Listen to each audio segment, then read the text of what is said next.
Let's see. We are live. Yee! Welcome to the rebroadcast, first time broadcast of the Dad and Drew Show Magic Kingdom edition. Yay, we did it. We didn't screw anything up. So far, I think we haven't screwed anything up. We made it about 4 minutes in last time before the entire internet in the southeast area of my provider went down. Somebody in Jacksonville cut a wire and it screwed everything up. And then for me, it was even more fun because something about that outage screwed up my modem. Ugh. So I ended up going like 3 days without any TV or internet during quarantine. Yeah, That's what you want. Oh, yeah. You want to be able to not communicate. Have a 5-year-old who you have to tell that the internet is gone. And she's like, wait, what? What do you mean? It's no. She's like, no, I need to watch Bluey. I have to do this. So, Hey, yeah, Sammy. it was fun. Hey, Sammy Skidoo. Nice to see you. Thanks for stopping by. We made it. We didn't screw it up so far. Not okay, yet. first, here's the check. Is your laptop plugged in? It is. Okay. Yes. Very good. That's happy. step number one. I made sure, been checking all day and got everything set up. Made sure nobody cut wires in Jacksonville. Yes. Wait, what? Our crazy neighbor will cut our lawn because it's not as short as his, so he'll cut our cable and internet. Oh, I would be not happy with that crazy neighbor. Yep. Yeah, we'd have words. Oh, yeah. Fisticuffs? No. I'm not a violent guy. I'm not either. Believe it or not. Not a violent guy. I know I look violent. You do too. You look like you're just like ready to. Yeah, in my youth, I may have been a little bit more hot-headed than I am now. Yeah, it's funny. Life changes. You don't realize until you experience something you know what I mean? Like you don't know what something is until you experience it. And it was like I didn't understand why, when I was 20, why 40-year-olds didn't want to go do these crazy things. And now I'm like, oh, they want to slow it down. Like I like to slow it down. Yeah. Well, it actually worked out for us, I think, because there's the big news about Magic Kingdom. It was going to be a Magic Kingdom show, but it turned out that this week and this, was the announcement of all the opening stuff for Magic Kingdom. So it kind of worked out sort of for us that all the internet in my town went out and we didn't do the show last week. That's really what we planned, dude. Yes. We had the inside scoop. Yes. That's what we can say. So we sent a guy up to Jacksonville to cut the cable 4 minutes into the show. Yeah. To make it, just drama. We need drama in our lives. We need drama. Absolutely. And then it's almost like when they took the regular Coca-Cola away and made a new Coke. And then they were like, oh, you want the original back. It keeps people like. They teach that in every marketing class. Yeah, that was the biggest mistake fortune marketing ever in the history of marketing. It's insane. Because by doing that, they ended up selling more of the original Coke than they ever had before because they took it away and everybody hated the other one. Yep. So it was like this big mistake that worked out kind of thing. Yeah, because the other one tasted like Pepsi. It did because they were trying to make it sweeter, which is more Pepsi-like. Which, no. Coca-Cola, if you're going to do. I'm a Coke guy. I'm a Coke guy. Well, I'm not a soda guy, but if I had to choose, it would definitely be Coca-Cola. Yep. Well, other than if it's Pepsi next, I'll drink a Pepsi next in the future. Yeah. Well, in the future, I'll future. have to do that. Yeah. But so big news, we can't get around it. No, we can't. Magic Kingdom's opening. Yes, it is. All of the Disney parks will be opening here in Florida in our phase 1 reopening scheme. They put their plans together to Orange County and it got approved. So the official date for the first opening is July 11th, if I'm correct. That is what I heard as well. And that would be Magic Kingdom and Animal Kingdom. Both the kingdoms. Both the kingdoms. The kingdoms go first because it's good to be the king. Absolutely. If anybody knows what that reference is from, let me know. But it's good to be the king. It is good to be the king. So those are opening first. Wet n Wild had the best Pepsi. I don't know about that. Wet n Wild? What? Wait. I know that. What is that? You don't know Wet n Wild? Wet n Wild is that theme park that was the water park over near Universal. Gotcha. Yeah. Which is now torn down and they're building all sorts of crazy stuff over there. Gotcha. But So the Kingdoms go first, Yes, and then on the 15th, you get Epcot and Hollywood back. Very exciting. Now, this is not going to go well. No, it is not. Drew and I were talking about this earlier, and it's not going to go well because the way it's going to work is there is going to be a reservation system. Ugh. So you are going to have to get onto the Disney website or app and reserve your, I don't know if it's day and time, if you get it for a whole day or how it's working. That's what I was wondering. Like Veronica was asking me, like, yeah, is it one of those things like they did in Galaxy's Edge where it's like, you're going to have 4 hours and you got to be out of here in 4 hours. Right. I don't know. I don't know if that's how they'll do it or not. Or is it you get a whole day in the park?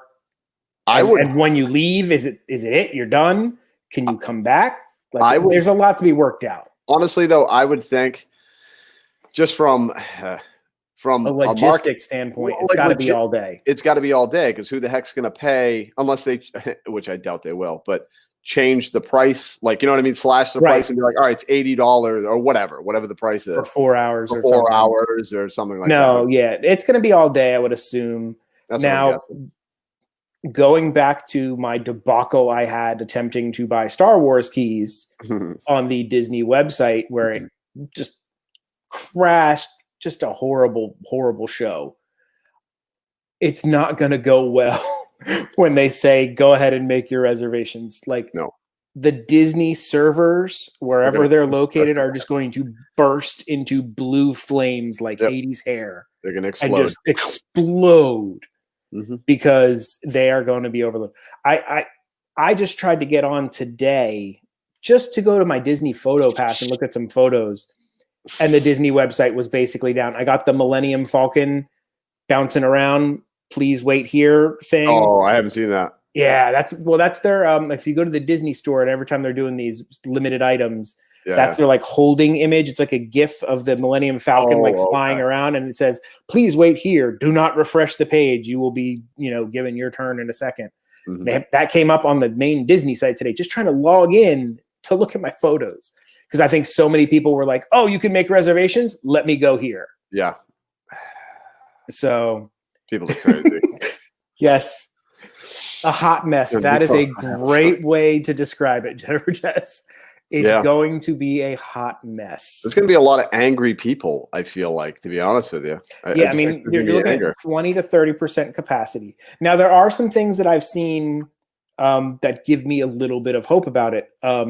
Apparently, in most cases, the park's never close to 100% capacity almost ever.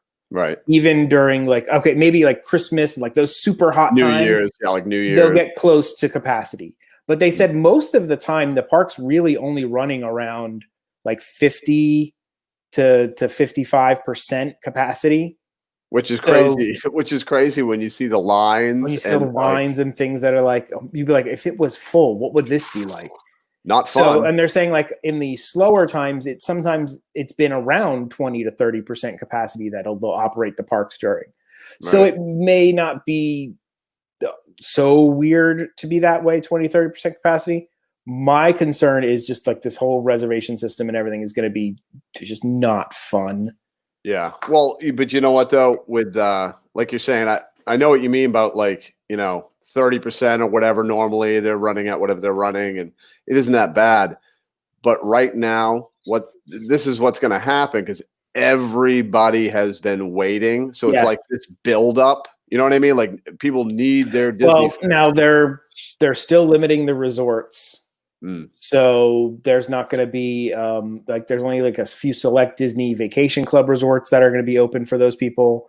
So I don't think there are going to be as many out of towners, right, who are going to be coming in for this experience. I know my brother-in-law, unfortunately, the Diz Jabber, they canceled their trip for this summer. It just didn't seem worth it to them to come down to try and experience the parks in that capacity. And what if they don't get in certain days and you're here for a week and you only get a reservation for 2 of the 5 days or something? Well, it's that, but it's also this as well, which I think is going to keep a lot of people away that are coming from out of town and across, from other countries, is the fact that You're going to have no fireworks, no fireworks, no character meets, and no parades. And no parades. Now, they did say they're going to be like, I guess they're going to have like characters roaming around. Yeah. But like, I guess they're going to probably have like security, like, so you can't get up close to them. Right. Like 6 feet away from Cinderella. Like some guy's going to tackle you if you try to shake her hand or something. Yeah. No. But I think the other thing that's going to keep people away. Yeah. Is the face masks. Especially in the middle of July. In the middle of July. So like for me, I was talking to Drew and some other people, like, I don't know how enjoyable of an experience it would be for me to be in the parks in July in a face covering. Right. Like, it's so hot as it is right. And I know there's tons of people who wear them for work and all that stuff, but most of those people who are, healthcare professionals, like my wife, she has to wear, a mask basically all day at work, 7 days a week. But you're inside in an air-conditioned environment. Right. You're not walking around in 100-degree weather on Main Street.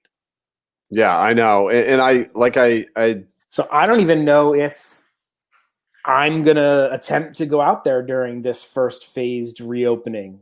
I may go out to try to just vlog it one day, just to, hey, here's what it's like with just me. Right. But I don't think the family would go. I mean, we have silver passes for the rest of them. So we don't open up till August for the whole family to go. Yeah, I have a gold pass so that we could get the photo pass. So I could go if I want. And that might be, I just might go to experience how weird and freaky it is. Just hang out. Well, also, like, you got to realize with all those things that are not going to be available, everybody's going to be going to the rides, man. Do you know what even with that 20 to 30% capacity, those rides are going to be packed. But okay, if they're going to stay to the 6-foot rule, the rides are going to be terrible because think of like a, I don't know, mine car. Yeah. There's usually like 2 or 3 people per car, right? Right. Well, so you can't sit directly next to somebody, I guess, unless they're in your party, because you don't have to socially distant from the person you came with, I guess you could say. But then the person right behind you, that's not 6 feet away. So there's going to have to be an empty cart between each group. And there's no single riders as well. Yeah, and you can't do single rider because they're not with your group. So how are you going to do that? Which makes sense, but it doesn't make sense if you're, you know what I mean? Yeah. So, I mean, I think it's going to be crazy because, there are people like, oh my God, it's going to be so easy. The lines are, you're going to fly through all these rides, be able to do anything you want. Nope. Look at Disney Springs today.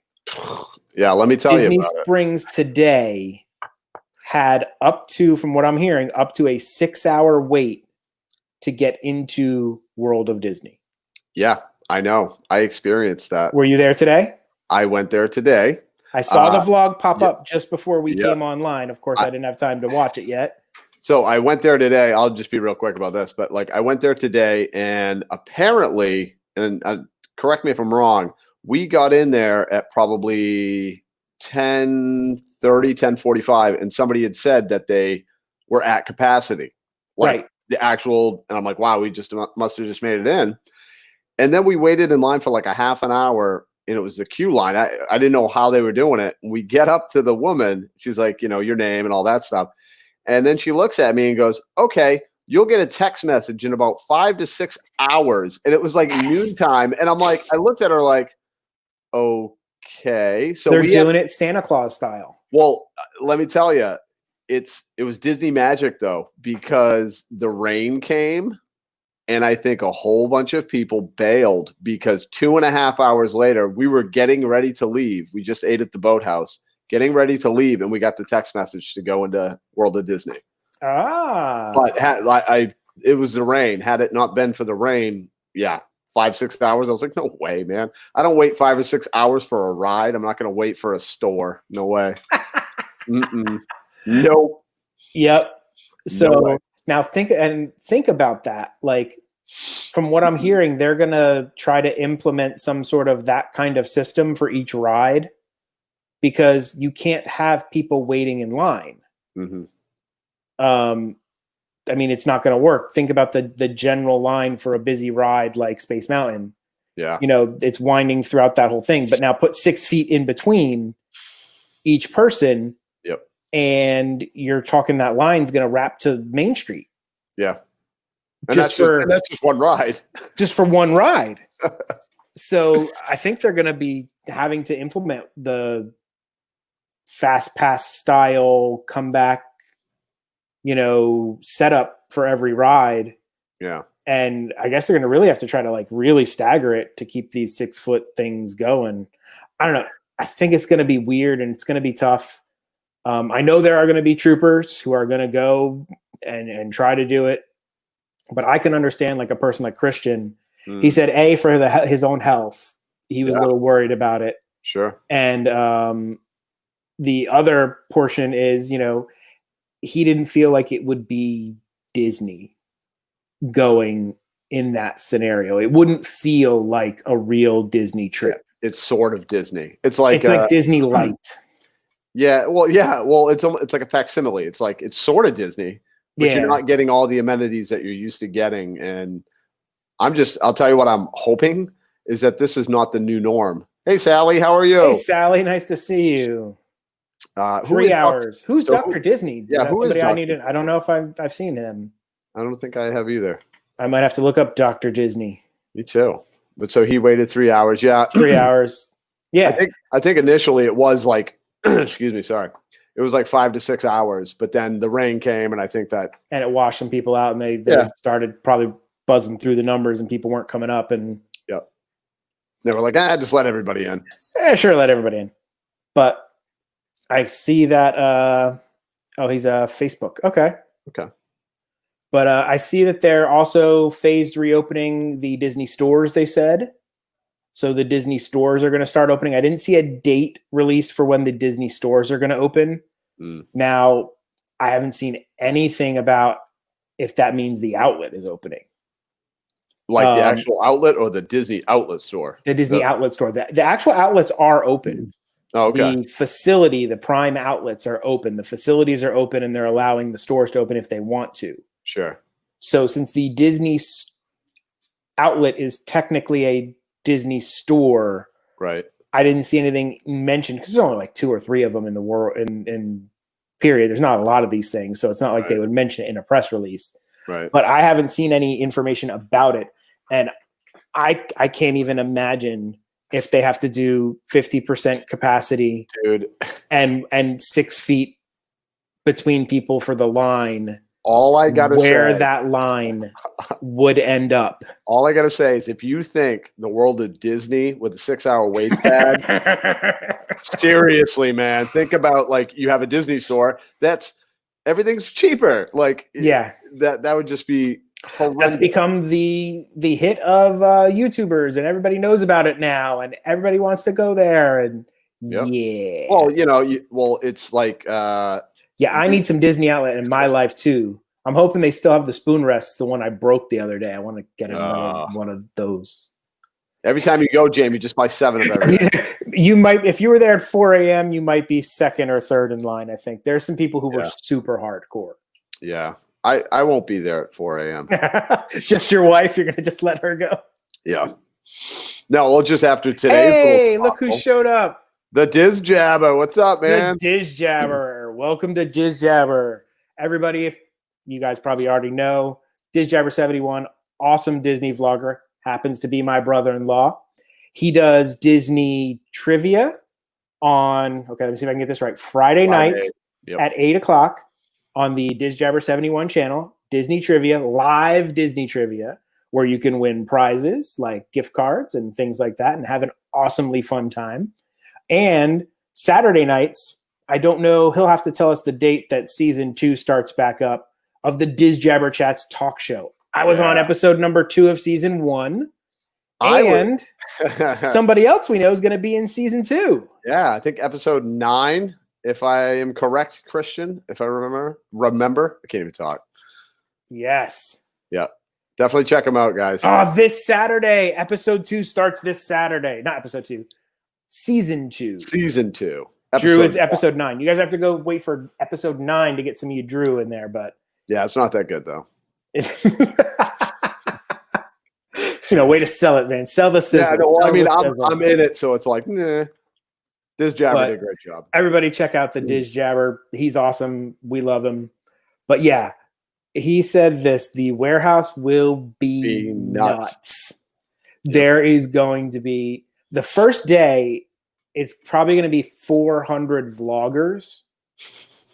Like there won't be a regular, like when you did your first opening of Disney Springs video, Disney Springs, yeah. Watch Drew's vlog.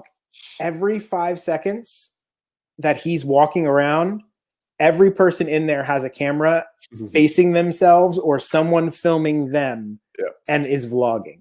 Yep. I think the entire day was just vloggers. Well, I think it was definitely in the morning. In the morning. Well, because what everybody's trying to do, I'm sure, like I was trying to do, it's like get in there early, get your footage, get home, edit it, and get the video up, as soon as you can, so it's still relevant for that day. You know what I mean? Yeah. But it was so funny. Like I kept watching through, and I'm like, "There's somebody vlogging. There's somebody vlogging. There's somebody vlogging." There's Prince Charming Dev. Well, it was. Well, you noticed that, right? So I knew who Prince Charming Dev was. Like I've seen his videos. He's good. I like him a lot. But I didn't know that was him.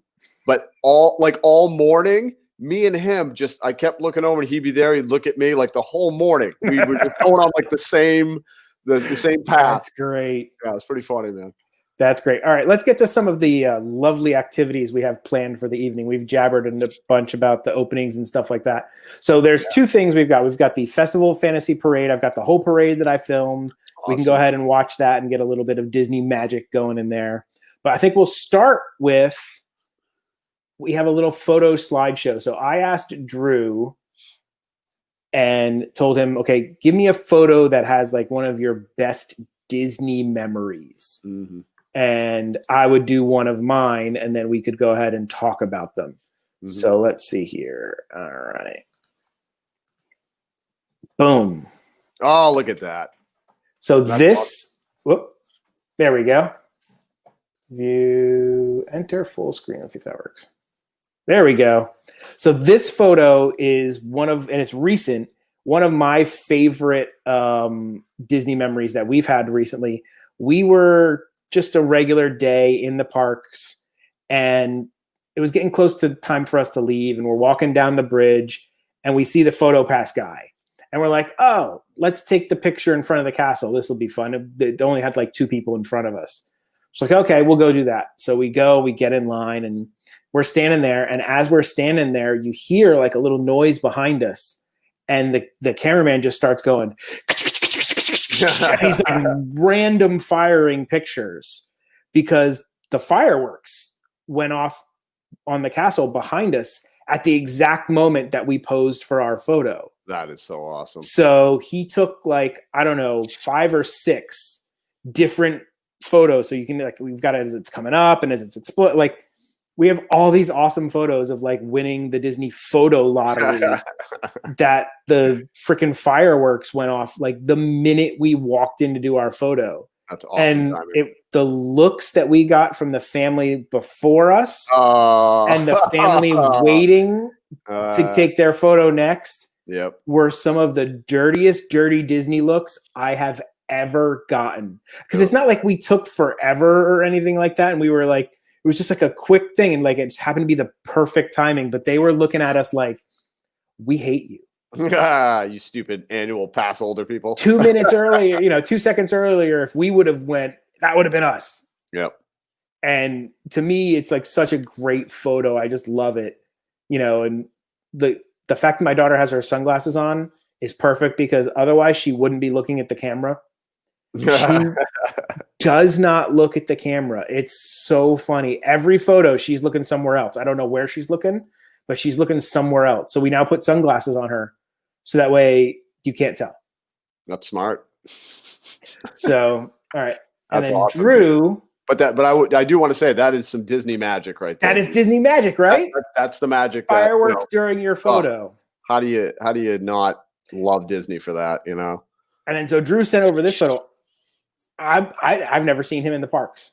Yeah, well, So this photo is insane. If anybody's watching that doesn't know, I'm from Maine originally, and we had moved down here to Central Florida, and we had just become annual pass holders, which is very exciting, super, super exciting. And this was from the first Magic Kingdom trip as annual pass holders. Awesome. And we walked through into the park, and I looked straight ahead, and this is one of my all-time favorite movies, all-time favorite characters. I absolutely love Robin Hood. And I look up and I'm like, you have got to be kidding me. Because I mean, I've gone to Disney quite a few times. Never, ever have I ever seen him out. Ever. And it was like, holy cow. And I got in line, and it was like maybe 15 people in line. It was crazy. Wow. And I got this picture with him, and then it was like, after this, I was on cloud nine. My kids were loving it because they're like, oh my God, we can come here anytime we want now. You know, so yeah, that picture and that those memories, they'll stick with me forever, man. That is awesome. Like I've never seen him in the parks ever. No, well, the thing is was it like a special event? No, I think it was early in the morning. I think this is what they do, if I remember correctly, that early in the morning, if you get into the park, they'll have like just non I don't want to say non-popular characters, but like just we've run into some weird ones there. Like we've seen Chicken Little there in the middle of Main Street, and I've seen Chicken Little quite a bit in the morning in that same spot. And they had one time the bad guy from Pocahontas.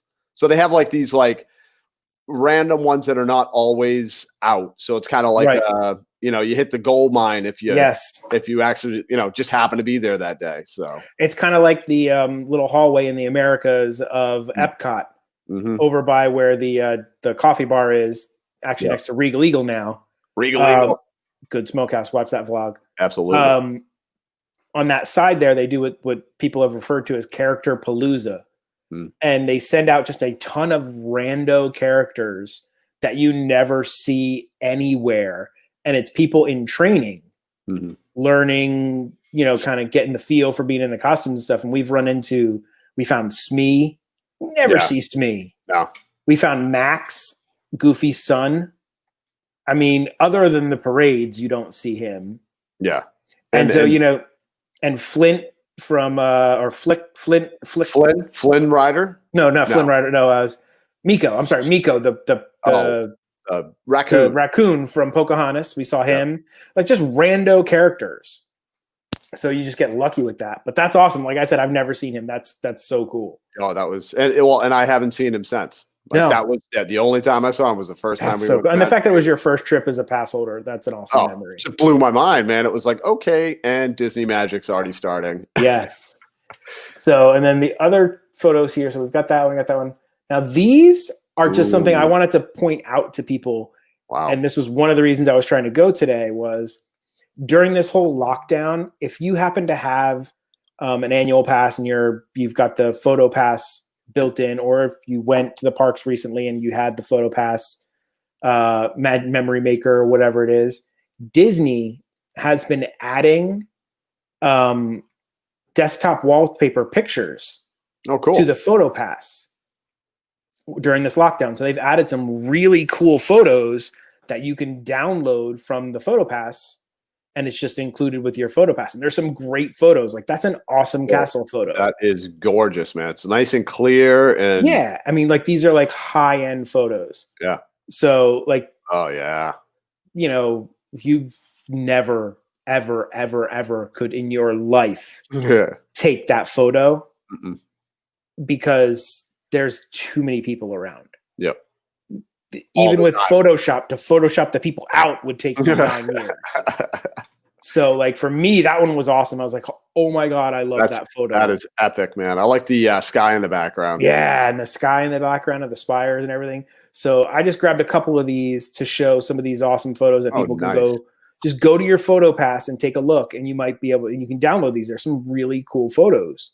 That's beautiful. And you can set them as, you know, your phone background, your desktop screensaver, whatever you want.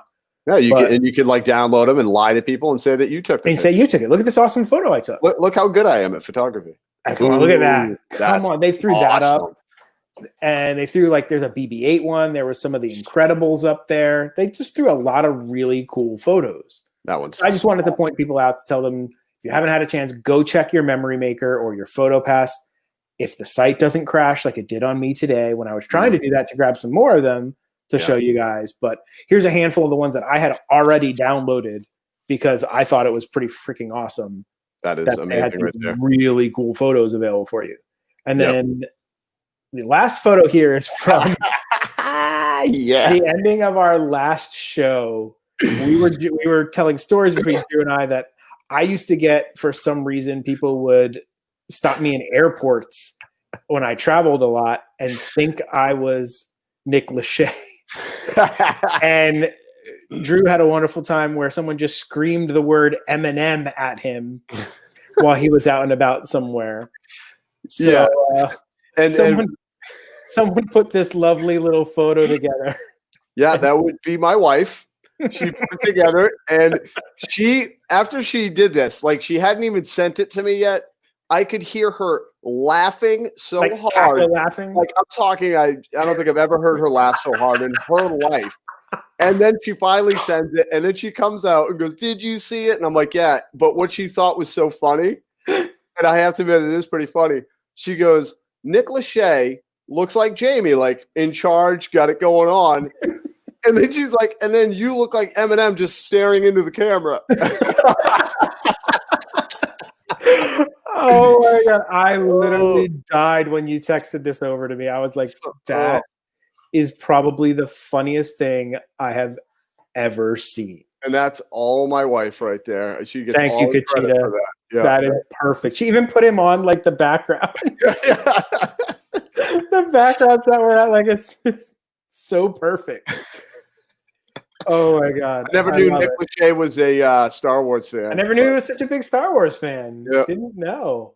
So all right. Awesome. Let's go ahead and she's laughing right now. I can hear her. She's laughing right now. I can bet she is. She thinks it's so funny. We might as well just have a little Disney magic and let's watch a parade. Let's do it. I love this parade, by the way. It is like one of my favorite parades that they have over there. Share audio. Okay, this should work. All right, I think I'm getting the hang of this. Let's see. Today's episode, Dad messes up the parade name. Just went and saw the Fantasy of Festival Parade, which is not what it's called. It's the Festival Parade. I can't even say the name of the parade right. Oh, it's dance. I love this parade. It's just so much fun. And Maleficent is so hot right now. Yeah. Who got this? Dude, Dad got this. The video of that thing burning down. Oh my gosh, that was horrible. Was so epic. Like people were looking at it like, is this part of the show? Is its head supposed to explode with the fire? Whole thing supposed to be on fire? But I don't think it doesn't breathe fire anymore, right? No, it does. Oh, it does. I grabbed this for a little while. They shut them down for a little while. They shut her down, but they've re-added the fire. Good. Because this was this was taken in 2020. This was one of our last trips that we did before everything went to the apocalypse. Yeah, it went bonkers. And this is the 2020 version of the parade, and it has Maleficent breathing fire. Oh. You know, it always amazes me the detail in these floats. Like if you really look at these floats, it's amazing. I can't imagine how much work it takes to make. I mean, look at all those flowers there. That's insane. Yeah. Beautiful. And the characters are so good. Yeah. Oh, this is see right here. This is one of my favorites. I love it. I love this movie, by the way. Me too. Like, this was one of those movies that we watched only because, you need another Disney movie for the kid. Let's throw on this. There's this one called Tangled. We'll put that one on. Yeah. And like, I really like that movie. I love it. You know why you love it? It's because of Flynn Rider. Yes. That character is awesome. He is awesome. I'm not a Kingdom of Hearts fan, but I know my brother-in-law, the Dizdabber, is. But apparently the only reason that Zachary Levi took that part is because he was a fan of that game, and he hoped that one day by playing that character, they would put it in the game. And they did. And so he's like, my dream has come true. That's awesome. But I think that's like a very underrated, under the radar movie. Like, Frozen gets all the big, hubbub about it. But I think that's a better movie than Frozen. Tangled is better for me personally. I am not a fan of Frozen. I understand why people like it. I don't care for that movie.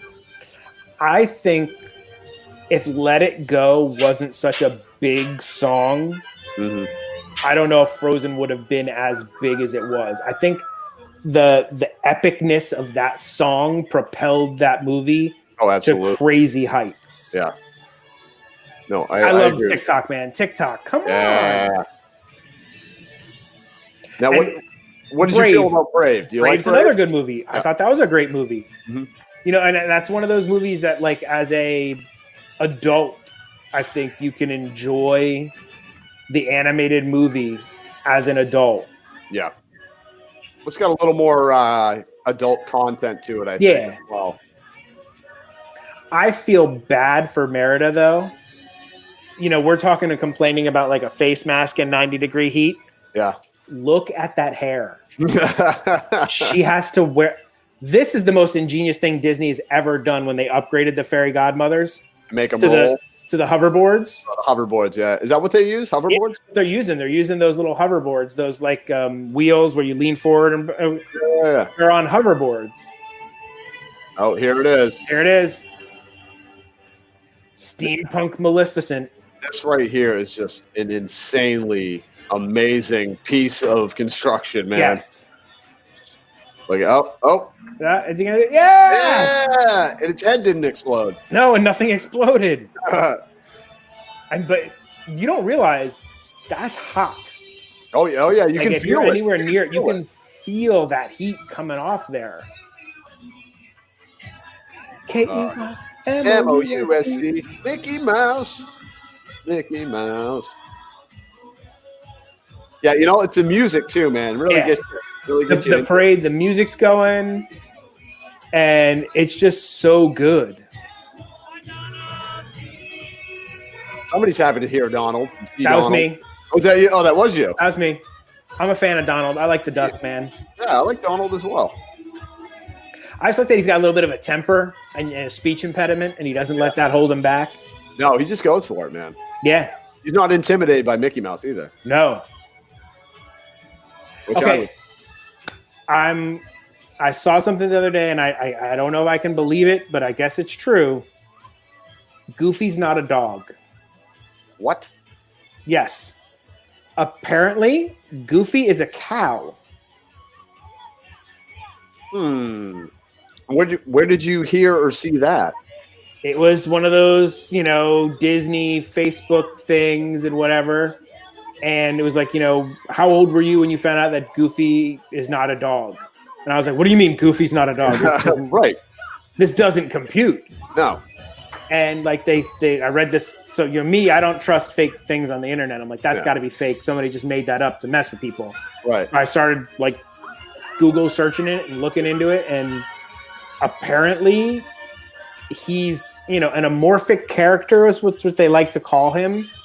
But he's based off of some sort of cow. He wasn't originally like a dog. Right. Well, and I guess that's why he's like, he dates Clarabelle Cow sometimes. Well, I was just going to say, Clarabelle, I think they kind of like did the Clarabelle Cow thing. Just went and saw the must have like festival parade, which is. So, yeah. Okay. Wow. Somebody, I'm telling you, I'm not crazy. Goofy is apparently not a dog, and that doesn't compute to me. That breaks my brain. It breaks my brain. Like, Goofy's a dog. You could look big old nose and the thing. He does not look like a cow in the first place. No. Like, Clarabelle looks like a cow. Yeah. And she moos. Now, Goofy, I've never heard bark. So, right. Okay, that's fine. But I swear to God, look it up, people. Google it. Apparently, Goofy is some sort of Scottish cow. Scottish cow, huh? Yeah, it's like some sort of weird breed of Scottish cow that he was based off of. And then like Disney has made loose statements about, that You know, he's an anamorphic characterization of animals and people kind of thing. Like, you know, like a humanized animal character. Like, shut up, people. He's not. Leave him alone. He's goofy, man. He's goofy. He doesn't need labels, man. He doesn't need things thrown at him. He doesn't need all this stuff. But yeah, apparently Goofy's not a dog. Mind blown. That is. Well, if the question is, how old were you when you found out Goofy was a cow? I guess I'm 39. Exactly. 39. That's crazy. 39, yeah. Now I'm going to have to Google that. I'm telling you, Google it. There's a whole deep dive, like people who have done research into this. Well, they want to get down to the because you know, a lot of people are like, well, why is Pluto a pet and Goofy, you know, this thing walking around? But if they're supposed to both be dogs, nobody understands it, right? And you know, but okay, and Pete is a cat. Is Pete a cat? He's Pete the cat. I never even thought about what Pete was. I just saw him. I'm like, oh yeah, it's Pete. That's the other thing. Pete is supposed to be a cat. I always thought he was like this beagle kind of looking guy. But apparently Pete is the cat. He's called Pete the cat. Random things I've looked up on the internet that made me go, huh? Well, now you got me thinking, man. And are we sure Mickey is a mouse? And that's why Pete is like this adversary to Mickey, because he's a cat. Oh. That makes sense. Yeah. I'm blowing people's minds here tonight. You are blowing my mind. Anybody else? We haven't really even talked about our favorite things at Magic Kingdom, which we still have to get into. Yeah. Well, because now I'm thinking about like, holy cow. You can't sit there and you go, Goofy. Like Goofy's a cow and Pete's a cat. I don't know where my life is anymore. Nothing makes sense. I think I've lived my life all wrong now. Yeah. I got to start over today. I'm starting over today. Today. In this moment, man. Yes. Now I'm now somebody's phone's ringing. I couldn't believe it. I was like, no, that's not right. That can't be right. But apparently it is. Look it up, people. All right, let's talk about Magic Kingdom. Let's do it. Let's get let's deep you dive. You walk through. Okay, first off, are you a monorail or ferry person? Oh, geez. So it's all depending on ferry boat. If the line for the monorail is absurd, because they can fit more people on it and you have a better chance of getting on. But yes, like pretty much if it was normal every single day, I am on the monorail every single time. Yes. It just takes too long. The monorail is like another ride. So yeah, that's an experience. The ferry boat's meh. But if I look at it and I'm like, they're telling me it's like an hour to get on the monorail and 15 minutes to take the boat, I'll go take the boat. Yeah. Exactly. Now, okay. Same page. The ferry boat, I think, is good. You know how we're talking about the Mickey premium bars? Yes. For like, it's something you kids got to get. I think if you've never been to Magic Kingdom, I think getting on the ferry boat is fun. You know what I mean? For the first time. So, what's up, Smallzer? Zach Smallzer is okay. Hold on.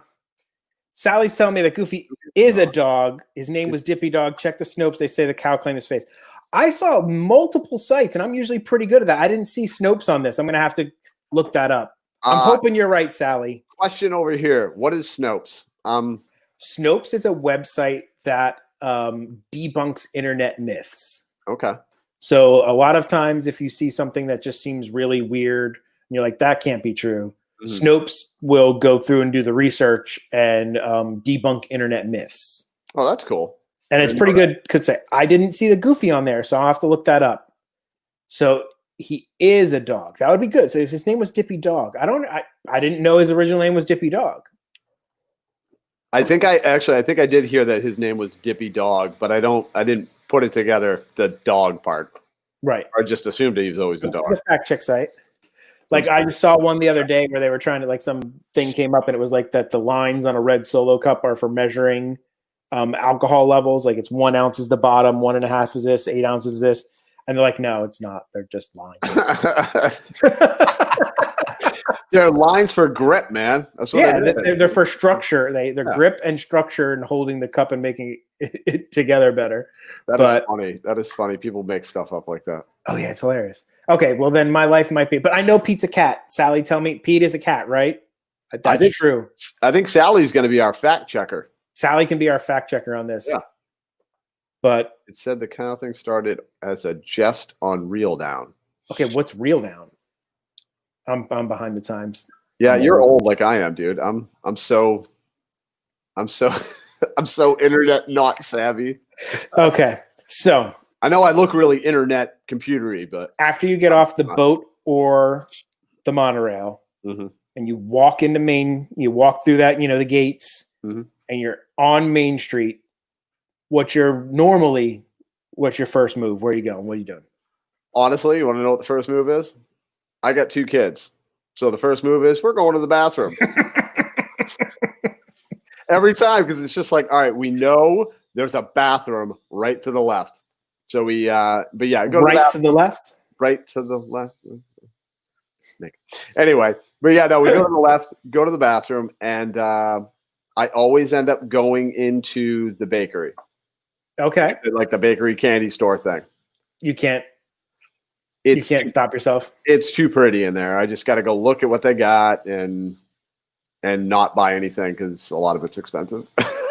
Yes. Here, like a $22 Rice Krispie treat. Oh my God. Well, I look at it and I'm like, that's going to be in the outlet. That's going to be in the outlet. That's going to be in the outlet. Yeah. Yeah. How about you? What do you do when you walk into Main Street? What's the first thing you do? Bathrooms first. Yep. I think that's just like you have to. We've got a 5-year-old. It's like, she's like, I don't have to go to the bathroom. I'm like, no, you're going to the bathroom. No, you're going to try because you have to. And normally because annual pass life, we've got a Fastpass. Mm-hmm. So we are booking it because we got held up and we were late getting there and things are close. And we're booking it to make whatever it is our first Fastpass is. Yep. Oh yeah. So always right. We are just hauling right down Main Street to try to probably get to a princess meet and greet, because that is pretty much all my daughter cares about at the parks. Another reason why us going to the parks during limited capacity, no meet and greets, isn't the greatest thing right now for us, because literally the all my daughter wants to do is meet characters and princesses. See shows. Show dinners with a show, characters and princesses, and shop. Kid's 5. Yep. You gotta ways with her, man. Yeah. Wait till she's 16. Then you gotta be She thinks she's 16 as it is right now. So Uh-oh. But yeah, so that's like, for me, that's the hard part. I'm like, she's not a ride kid. So what are we gonna do? Yeah. Well, and you know what I heard too? I might be wrong, but I think I heard like if you're gonna get something to eat, you have to like do a mobile like order. Like are they making mobile order for everything now? I think so, and they don't want you paying with cash. Yeah, they're cashless transactions. Yeah, so it's going to be one of those things where it's like, okay, first off, who uses cash? Cavemen at this point. Really, honestly, at this point, who walks around and hands cash over? I know people do, but why? 78-year-old men with wallets. Why? Yeah, with wallets that thick. Like, why? Use your debit card. Buy a Disney gift card. Do something. Don't like. I force myself to carry some cash in my wallet in case something crazy happens and I need cash for something. Yeah. But other than that, like, I could live my entire life without cash. Yeah. Oh no, me too, man. I used to. It's been a few years. I realized, just use the card. But like you said, have cash. Like have some, stashed away just in case you need it if your card. Or if the credit card terminal's down, we can't take credit cards. And you're like, okay, well here's $5. Right, and you're starving and you need to get something to eat. Yeah, but okay, so that's not a big deal. Cashless transactions, I'm fine with that. Yeah. But so we don't got a lot of that going on now. Thankfully, you do not have to wear your face covering if you are eating. Mm-hmm. So maybe just go there and eat, and then I don't have to wear a face covering. So I'm just walking in with one on and walking out. Because we used to do that. We used to literally just go to the parks for lunch as a pass holder. Yeah. And we would just love doing that. We'd pick like a fast pass for one thing, go have some lunch, go take pictures, and we're gone. We're good before it gets hot.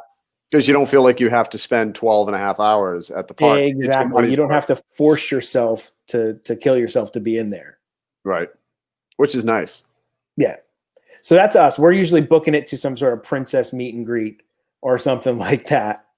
Yeah. And so after you hit the bathrooms and the bakery, what are your must-do things there in the park?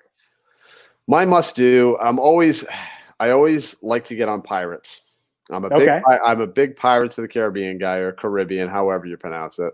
But usually we try to get a fast pass for that. If we can't, we'll walk by there. Like that'll be like where we go. We'll walk by and just see. If it's like 20 minutes, I don't mind. But yeah, we hit that up, and then we just literally, I feel like we just look around for things to eat. Just all the time. No, like I think that's an annual pass life thing. Like, the food is so tied to the parks now, and the snacks and the special event snacks and the things. You could literally just be like a food tourist at the parks. You could give nothing about the rides. You wouldn't nothing about shows. You could literally just go for the food if you wanted to. Well, because they've really. I think they've really stepped up the food game. I think they realize that people want food. See, Sally is our Disney historian. He was a bear. He looks like a bear. Okay. He looks more like a bear than a cat. Because I always was like, cat. He's a big old cat. It's almost like a bear and a cat. Yeah, he's a bear cat. He's a bat. No, not a bat. No, not a bat. That would be terrible. Okay, Sally, you're good. Holy cow, Sammy. Yep, people. My parents used to literally go for dinner. They would just go to Epcot and pick a restaurant and go to dinner, and then that was it. Yeah, and then leave and walk around the park and enjoy the scenery. Mm-hmm. Well, and that's what's hard too about going to like other parks to really eat. For me, my kids always want to go eat at Epcot. It's all, you know what I mean? Like, right. It's Epcot. You have so many choices there, different varieties and all that stuff. But yeah, no, we just eat. We get into Magic Kingdom, we start eating, and and get on rides if we can. But we also all right. Here's Zach's list. Oh, Dole Whip, Haunted Mansion, and the Mountains. Okay. All right. Yeah. Do you like the Splash Mountain or Thunder Mountain, Jamie?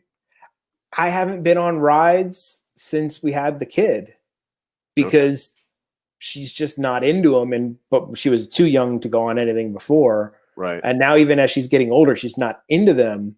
So honestly, I haven't been on rides in years. Like we've done the saucers. She kind of likes the teacups and the aliens swirling saucers over at Hollywood Studios.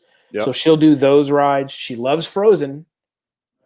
That one she was cool with. Even the backwards drop. She thought that was awesome because it's Frozen. Well, because she's paying attention to like what's going on with the, you know what I mean? It's from the movie. They've tricked her into it's Frozen. So, what other rides have I been on? Oh, we did the Pandora boat because that was all we could ever get a fast pass for. Now, I know we're jumping over to Animal Kingdom, but how did you like that ride? Like, I thought it was a cool ride. Yeah? I wouldn't wait long hours in line for it, but it was a cool ride. Like all the bright colors and things like that. Sure. And the animatronics are getting crazy good. For me, that was the best at the end of that ride. That is the best animatronic I've personally ever seen. Yeah, it was insane. Like the guy from the Star Wars ride is pretty good too. Yeah, no, he's good too. Yeah, he's one of the new levels of animatronics. I've seen, I think it was Belle from Disneyland Tokyo or one of the other overseas parks. I saw like a behind the scenes of this one they're building. It looks like a freaking person, man. Really? Like it's getting so good and scary. It's scary that these robots are so real. They're going to be taking over, man, like Terminator. We got to be careful. Most anticipated experience taking my son first ride of Magic Kingdom. Ooh, how old is your son, Mr. Smallzer? Oh, geez. First ride Magic Kingdom as a kid. Oh, geez. Let me think, man. Well, I think a good one, honestly, would be. See, I was going to say Carousel. Like for me, it's dead center. It's behind the castle. It's super iconic. It's like very first ride friendly. Like my daughter loves the Carousel. She'll go on that all day. So I have lots of fond memories from the Carousel because it's a ride I get to go on. But I would say that the Carousel is a great kids' first ride. I would have to say the Carousel is good, but especially at 2 years old. 2 years old, I would have to honestly say out of what you said, Zach, or what you wrote down, I would say Small World. And the reason why I say Small World. Oh, you want to traumatize the kid for the rest of their life? If you actually think about Small World, that ride is creepy. Oh, yeah. No, of course it is. Of course it is creepy. Of course it is. But all those little people chanting in unison, just a slight tweak, and that's a horror movie. That's true. That is true. That is true. But you have singing. It's a slow ride. Okay. You know what I mean? If you're 2 years old, your attention, you want to keep your attention. And just with the Carousel, I love the Carousel, but you can go on a carousel anywhere. Okay, I'll give you that. You can do it. It is not a Disney unique experience. Yeah, and that's kind of what I was saying. Also, I think what a cool ride, maybe not for the first ride, but a cool ride would just be the People Mover. Just because it's up and above and you can see everything. And it's just kind of fun. It's not it's not like crazy fast. Yeah, I would probably go with I think Small World you said it's creepy, but it would be Disney specific. Yeah. Dumbo is a fun ride. Yeah, if you want to wait for an hour. But the way they set Dumbo up is pretty cool. You get like a little play area for the kids while they're waiting. And like they've got that one set up pretty well. True. Now, whether you're going to pick a ride or meeting Mickey first, I mean, he has to meet Mickey. That's not even an option. No, you just basically go into go down Main Street. Well, not down Main Street, but get through onto Main Street, take that first right, get in line or try to get a Fastpass if you can. But I'll tell you, I was a little bit bummed that they got rid of Talking Mickey. Because Talking Mickey was so cool. Yeah. I thought they were going to move like all the characters to talking characters when they did it. Because I'm like, this technology is so cool. Yeah. Well, I don't know if it's just too expensive. Well, probably maybe maintenance. Because if that thing's moving all the time, you know what I mean? Right. If you're talking all the time, the wear and tear, maybe. Yeah. And then also I'm like, I don't know how they did it because he would speak different languages. Like somebody would come up from Portugal and they'd start talking to him in Portuguese. And all of a sudden Mickey's talking in Portuguese. I'm like, do they just have like a random Portuguese guy in the back? And hey, it's the Portuguese people. Quick, get in here. They got lucky. But yeah, I was bummed that they got rid of Talking Mickey. I thought way of the future. You are right. Yeah. Now they just blink. Well, but at least it's better than this. You know? You know what I mean? Like, at least, because I watched a thing about Nickelodeon jumping over when the Nickelodeon. We don't stay on topic. No. I'm saying we don't stay on topic. It's fine. Oh, yeah. Over at the Nickelodeon resort that they had, like, I think that it was up and running for like 10 years. Yeah, it was a long time. Yeah. So I watched the thing about it, and they were talking. They said like one of the problems they have with their characters. I don't know how you design it to do this, but like the Disney characters, they have a way where they're not freaky looking while they're like their eyes aren't moving, but they feel like they're looking at you. Right. But they had like SpongeBob and stuff, and their eyes were just like these creepy eyes that would scare kids. Like Nice. it would literally scare kids. Fun. Yeah. We almost so brought my son there. I was bummed when they got rid of Talking Mickey. Big time. I was like, because he was awesome. I'm glad we got to meet him a couple times, and we actually got to get a video of him saying happy birthday to my daughter. So we've got that. But yes, Krista, there will be no character meetups when they reopen. They did announce that. No parades, no character meets, and no fireworks. They did mention something that, don't worry, there will still be characters roaming the parks to entertain people or something like that. Now, I know they said no parades. I don't even know if that means like none of the little small shows, like where they do the little dancing in front of the castle or anything like that.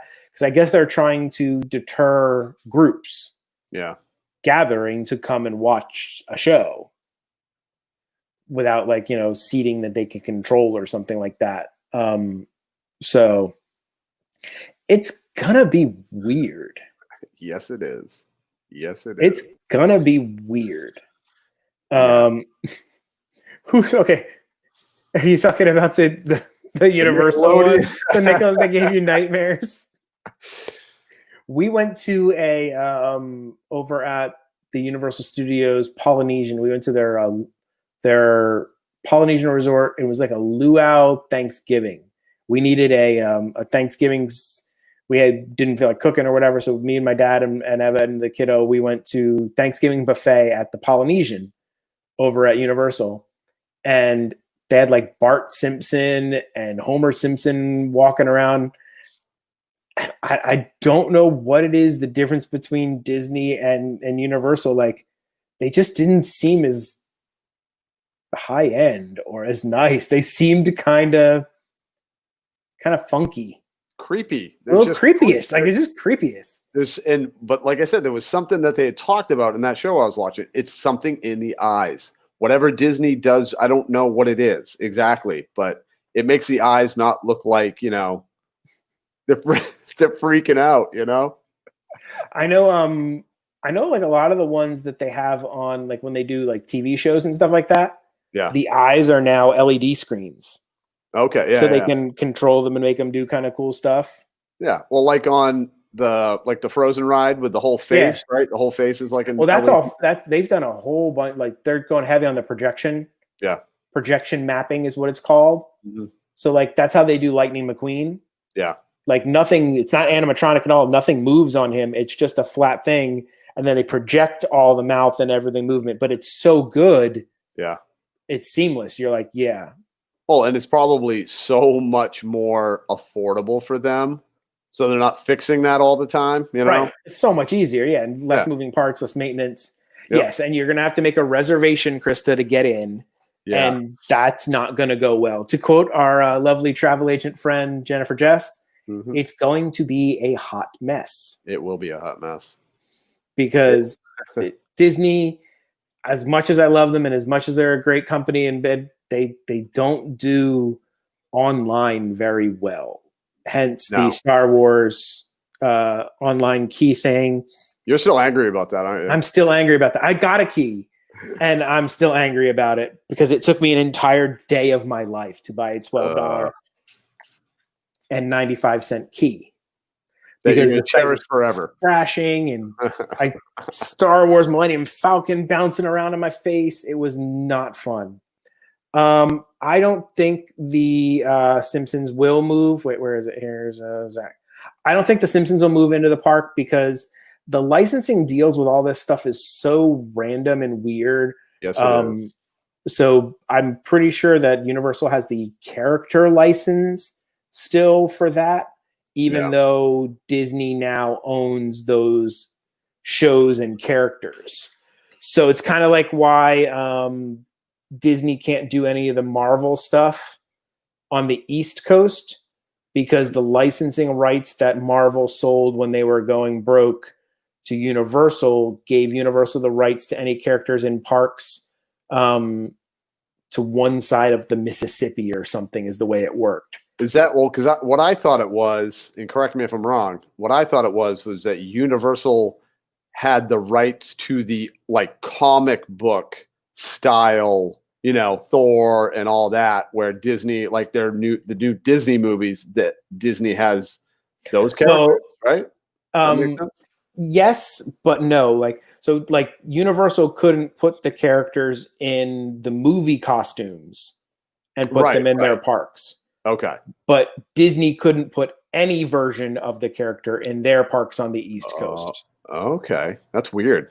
In the West Coast, they can do anything they want, apparently. West of the Mississippi, Wild West, they can do whatever they want. But somehow the deal that they signed with Marvel was like, east of the Mississippi, it's only Universal. So like the Disney World can't have it, but Disneyland can. So that's why they're building that whole Avengers thing over in California Adventure. Gotcha. That makes sense. Well, I mean, it doesn't really make sense. It doesn't really weird, make sense. But like the whole licensing things and deals now that Disney kind of like owns everything. They own the world right now. Yeah. But I saw something because when their price dropped, due to this whole, because they lost like, I don't know how many billions of dollars in their first quarter earnings. And they dropped, I don't know how many billions of dollars off their stock price when it tanked, when they said, we're going to have to close everything. There was like a report out that because their volume had dropped so much, their value, that Apple was possibly going to buy Disney. Yeah. Because Apple has enough like cash just laying around that Apple could have bought Disney for cash. Wow. At the lowered stock value. That is just insane, man. To think that could happen, that Apple could just be like, I'll buy the whole Disney thing. Yeah, I'll fix it up. We'll do it our way. Yeah, and then I've sent everything's iPhones, everything. Oh God. Instead of a castle, it's just a big iPhone. Mickey gets replaced with Steve Jobs. Steve Jobs with little Mickey ears. With little Mickey ears. But yeah, so all these weird licensing deals are crazy now that they own all these different movies that are all throughout Universal's parks. It's kind of this weird mix up of stuff. Hodgepodge. Yeah. Walking iPhones. That would be just yeah. I mean, they've already got some sort of, symbiotic relationship between Apple and Disney anyway, because if you notice, they don't sell cases, Disney branded cases for any phone other than iPhones. Oh, true. Yeah. Like if you go to the outlets and stuff and you look at all the phone cases, all iPhone. It's iPhone only. Yeah. They've got some sort of deal with them where, sorry, Samsung. Sorry, you're out of luck, man. You're out of luck. Do better. Make more money. Yeah. Personally, my favorite rides over there is, I really like Space Mountain just because it's nostalgic to me. Yeah. Like it's like kind of a roller coaster, but it's not. The one thing that bums me out is they never do the Star Wars version of Space Mountain here on the East Coast. Yeah. That they'll do over on the West Coast every once in a while. Usually during the Star Wars celebrations, they'll theme Space Mountain as a Star Wars ride. And I'm like, come on, why can't you just do it once over here?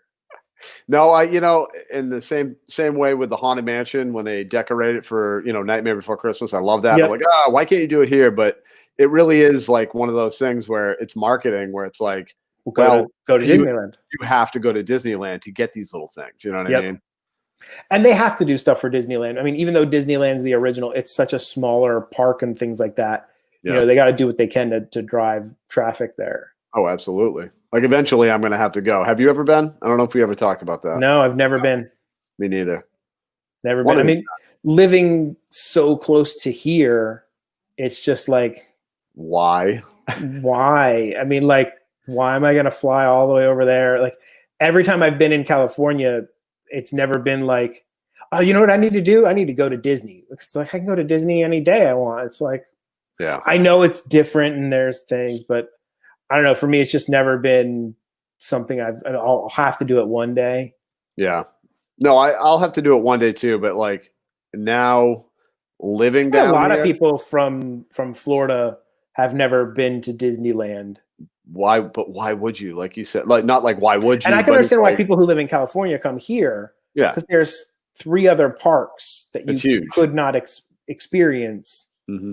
over in California. Right. And now that they're really trying to get me over there, though. Now that they're expanding the whole Marvel section and the Avengers, what are they calling it? Like the Avengers campus is what it's being called. Yep. I'm a big comic book nerd, so like I'm like, that sounds kind of cool. I would kind of like to do that. Well, that's when they come out with that. That'll be your excuse to go out. You'd be like, I have to go out now. I have to go. I'm sorry. It's for the vlog, baby. It's for the vlog. No, but even when I was living in Maine, dude, it was like, do I fly over to California to go to Disneyland, or do I go down to Disney World where there's like especially if you on? didn't live here, like I said, if you're from out of town, you're like, okay, I'm gonna pick one of those destinations to go to. I'm gonna go to the world. Yeah, well, because you're spending how much money? You know what I mean? It's not cheap. So it's like, well, if I'm spending all the money, I might as well go where, there's 72 resorts and there's, water parks and there's all this. There's so much. It's almost too much sometimes, man. I don't have enough money or enough time to do it all. Yes. It's a little closer, but my daughter is a huge Marvel. Yeah. Yeah, that's tough. That's tough. They're really trying me with the Marvel thing. Like, yeah. Now when is that going to be like up and ready to go? Who knows? I mean, I thought it was supposed to be soon. I've seen that they were working on it quite a bit. I don't know, with everything getting shut down and everything. The thing I'm most excited for at Magic Kingdom is the Tron ride. Yeah. Honestly, that movie to me, like the original movie I loved. It was amazing. It was like so futuristic back in the day. Yeah.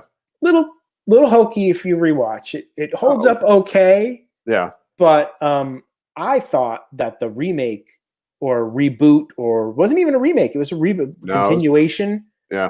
Was so well done. Did you okay, so we agree with that. The Tron Legacy, man. That blew my mind. Like the visuals of that movie were amazing. Yep. And they weaved a good story, I thought, into it. Yep. And the fact that it never got a sequel made me mad. Yeah. Like actually physically mad. And I'm hoping the director's been, breaking words, kind of saying, that he's hoping for a resurgence and things like that. And he's never given up on the project and whatnot. I'm hoping with, the ride's popularity maybe and things like that, that they'll give it another shot. No, I think so, man. And I think that's kind of what Pandora did to make another. Well, Krista, Avatar. The problem is you didn't watch the right movie. You watched the Toon movie, and I thought the Toon movie was pretty dumb too. But the Tron movie was pretty good. I know. Typos are terrible. They're horrible. Oh, it just took me a second to read that. Yeah. I'm an idiot. Yeah. But I thought it was a great movie. I the visuals of it were awesome. Yeah. The whole fighting with the discs. I was like, this is cool. Oh, and they also light did cycles. What's the actor's name? The older guy? I forget his name. The dude. The dude, yeah, man. The dude abides. When they made him younger. Yes. That was pretty darn good, man. I think they came out in 2012. Yeah. I mean, the technology, you can tell it's not, but it's cool, man. They did a good job with it. I thought it was a good movie. I thought it deserved a sequel. So I'm excited to see that Tron Mania. Tron Mania, dude. Even, it's a roller coaster, which is cool anyway, to have another type coaster thrill ride at the park. But just, I think all the visuals lends itself so well. Yeah. To like a ride and an experience. Well, in future, you know what I mean? Future world, it's totally fits. Absolutely fits. That's the thing I'm the most excited for coming soon here at Magic Kingdom. Oh yeah. No, I agree with you for sure, man. Autocorrect has given some of the greatest funny answers on trivia night ever. Yes, it has. Thanks to autocorrect. Autocorrect, I think, is the champion of funny answers. Or it can just be something that you freak out on because you were the first one to answer, and you're like, yeah, and then you look and you're like, that was not what I wrote. That was not what I typed. And then 28 other people already answered. So what are you looking forward to over at Magic Kingdom? Honestly, man, Tron for sure. But I'm really looking forward to them opening back up. And no, I always look forward to the Not So Scary Mickey's Halloween party. We've never been. Oh my gosh. We've been kind of waiting for the kiddo to be a little bit older to make it to midnight. Yeah, okay. I get it. It is my favorite, man. I love Halloween, but the way that Disney does it for that party, it is just so awesome. I mean, you get so much candy. Kid will love the candy. And you get to dress up. I mean, come on. And you get to dress up in a costume as an adult, which doesn't happen all the time over at the parks. No, absolutely not. And I love dressing up. The other event that I kind of really want to go to is the Villains After Dark one. Okay. Yeah. I've never really known what that is. Like, I know what it is. Because there are so many characters that you would never get to see that you can see there. So like one of the daughters watched on loop movies was Hercules. Okay. Like she literally watched it 1,000 times. And, they never have those characters anywhere, but Hades is there and Meg is there. So there's like, those cool villain characters are there in the parks. So I always thought that was a pretty cool event that I wanted to go do. Absolutely. Yeah. And I've seen the Christmas one that Christian vlogged, and I thought that was pretty cool. So have you never actually been to the Christmas? Yeah, we haven't been to any of the extra ticketed events.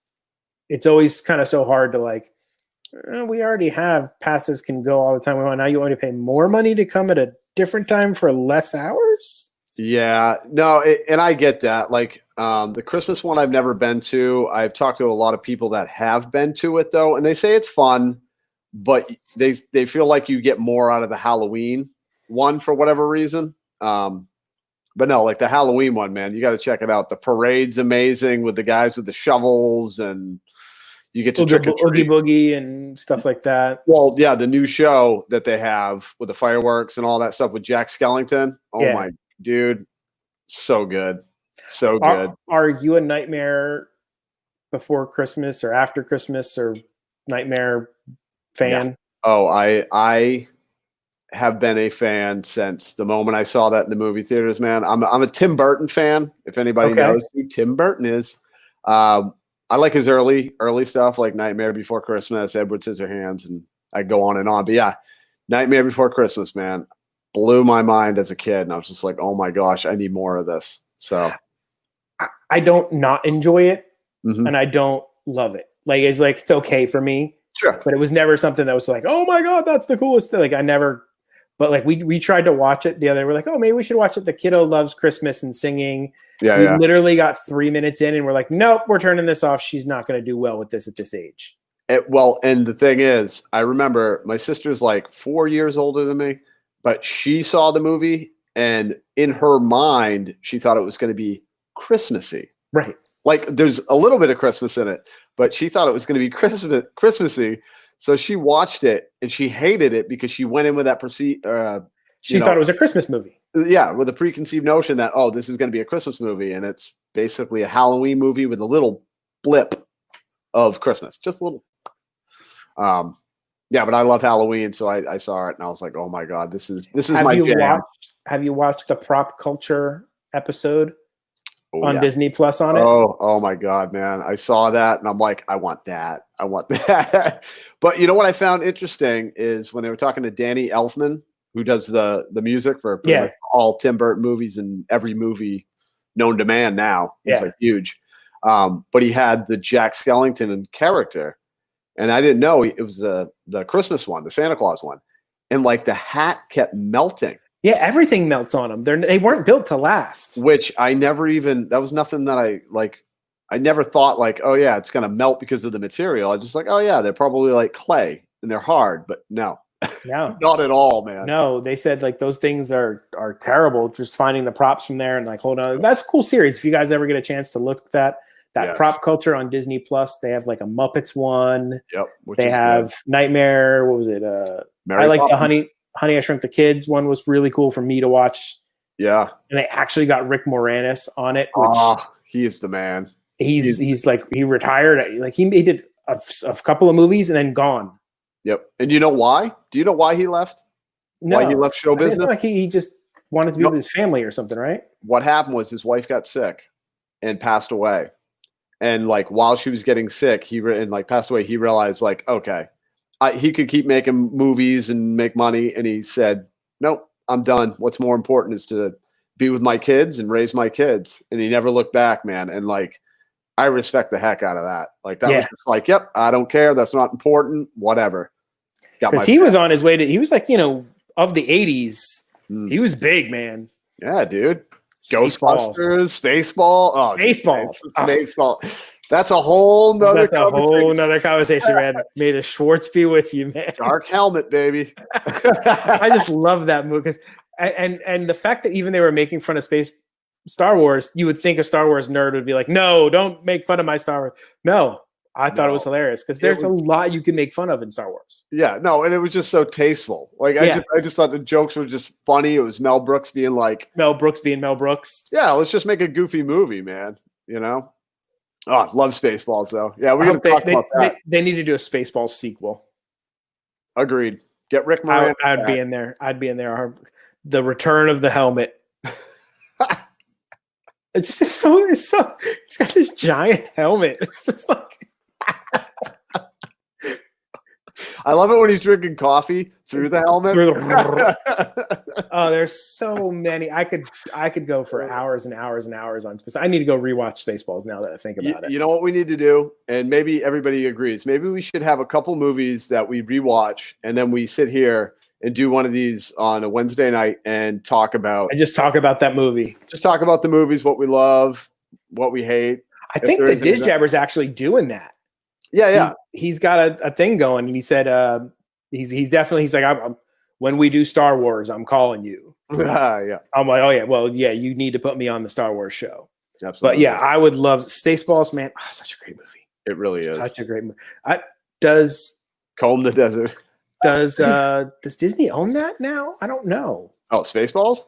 Well, I don't even know who if that was a 20th Century Fox thing or where that was, but God, I wish they would, because I would love to meet Dark Helmet in a park. Oh my God, baby. Dark Helmet meet and greet.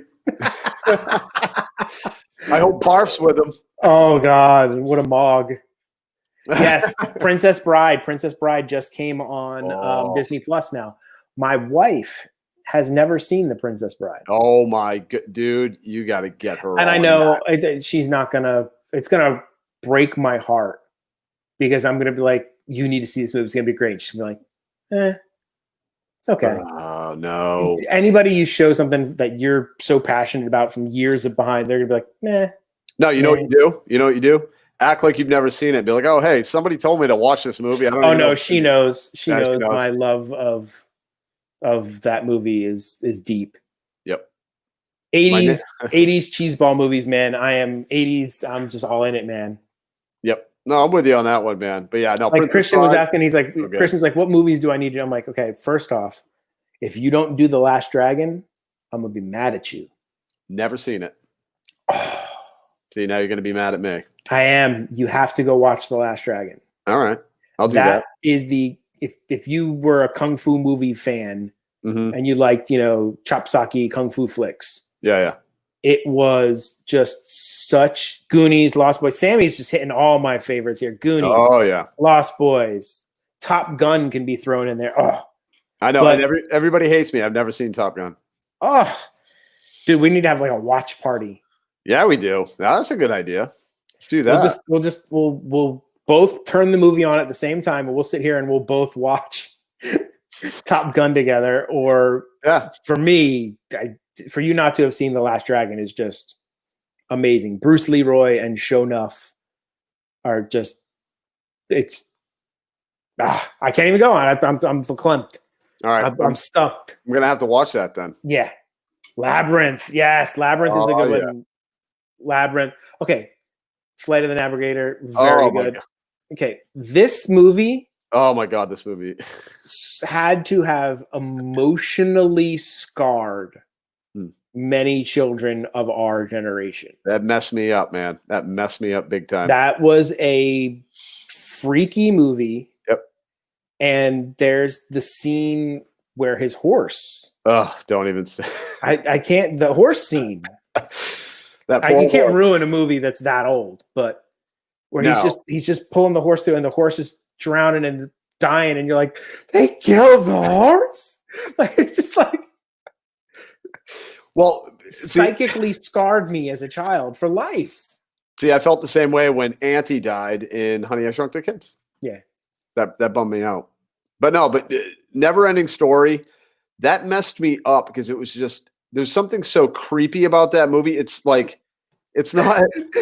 Fast forward. Here, baby, hold on.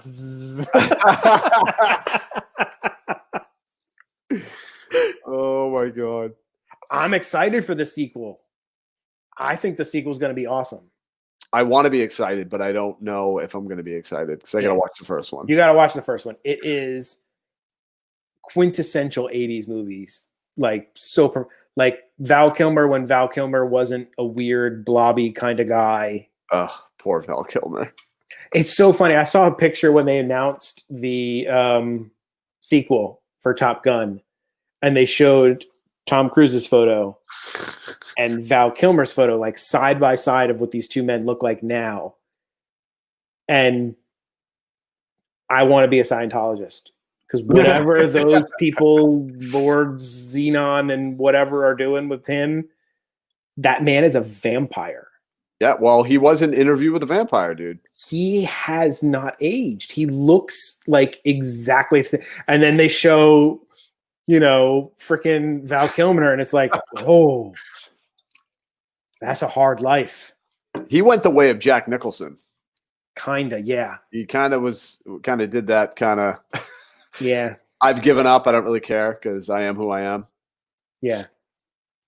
Did you know Tom Cruise is going to actually go to space, like legitimate space, the International Space Station, to film a scene for the next movie? Wow. Like they're not going to simulate space. They're going to send him to space. How much does that cost? He calls up Jeff Bezos and he's like, hey, man, send me to space. And he's like, sure, why not? Yeah, I get this cool idea. I just want to go to space, but I'll vlog it. Yeah, I mean, it's like, dude, we've got green screen. It's really good, the technology. Well, now that we're talking about space, would you ever go to space? If somebody came to you right now and they said, hey, man, you can go to space for a couple days and hang out on the space station. Oh, hell yeah. Would you do it? Yeah? Yeah. I couldn't do it, man. Just for the experience. I don't have claustrophobic issues or anything like that. Yeah. Height issues or anything like that. So I got the claustrophobic issues. The only thing that would honestly keep me from doing it would be the potential of dying, and I wouldn't take weird risks with my daughter. Yeah. Like if it was just me and I didn't have family and loved ones. Sure, whatever. No problem. Let's do it. But I couldn't take that risk of a rocket malfunction and killing myself and then missing my wife and my daughter.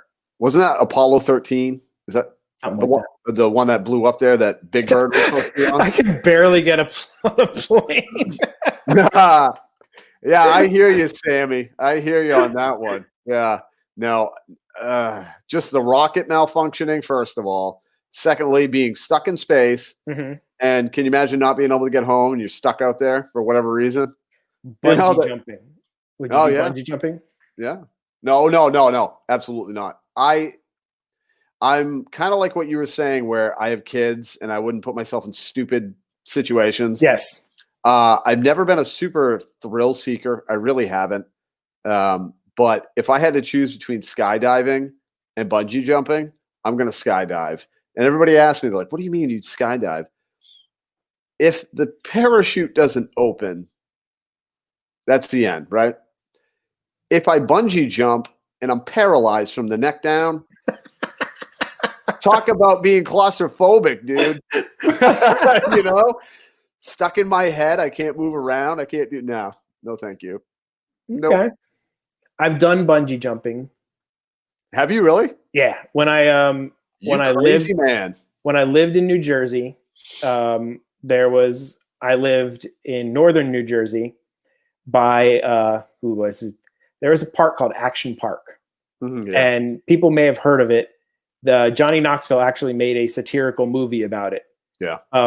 It had the reputation of being the most dangerous theme park in the world. And it was a legitimately crazy place. Like the movie they made honestly wasn't as crazy as the place was. Wow. And when I lived there, you were able to work as a minor. So starting at like 13, I started working at that park because child labor laws didn't matter if it was seasonal labor. So you could work as a child as a seasonal labor, and they got around the child labor laws that way. So they hired a bunch of kids to work at this park for nickels, for nothing. And it was legitimately the craziest thing. There's like, just Google Action Park if you guys have never heard of it, and you will see YouTube videos and things. There was this really rich guy in town that people kept saying it was probably hooked up to the mob or some sort of criminal organization. And it was a ski resort in the winter. So it was on a mountain. But during the summer, they're like, well, we don't make any money, so we need to do something. So they turned it into like this water park / thrill park. And the first thing they did was they took the ski slopes and they put concrete tubes down the ski slope and gave you a cart. So think of like, you ever see those videos with those people on those crazy carts? They have like skateboard wheels, and then there's a handle in the middle, and they'd put you in a concrete like half pipe tube that snaked its way all the way down the mountain without a helmet. Without a helmet, no safety gear, nothing. And these people in a water park, so most of these people were riding it in bathing suits. With no shirts, no nothing, flip-flops. And the way it worked was there was one lever, and back was stop and forward was go. And so just turned on the brakes, and this was no brakes. So it was either no brakes or brakes.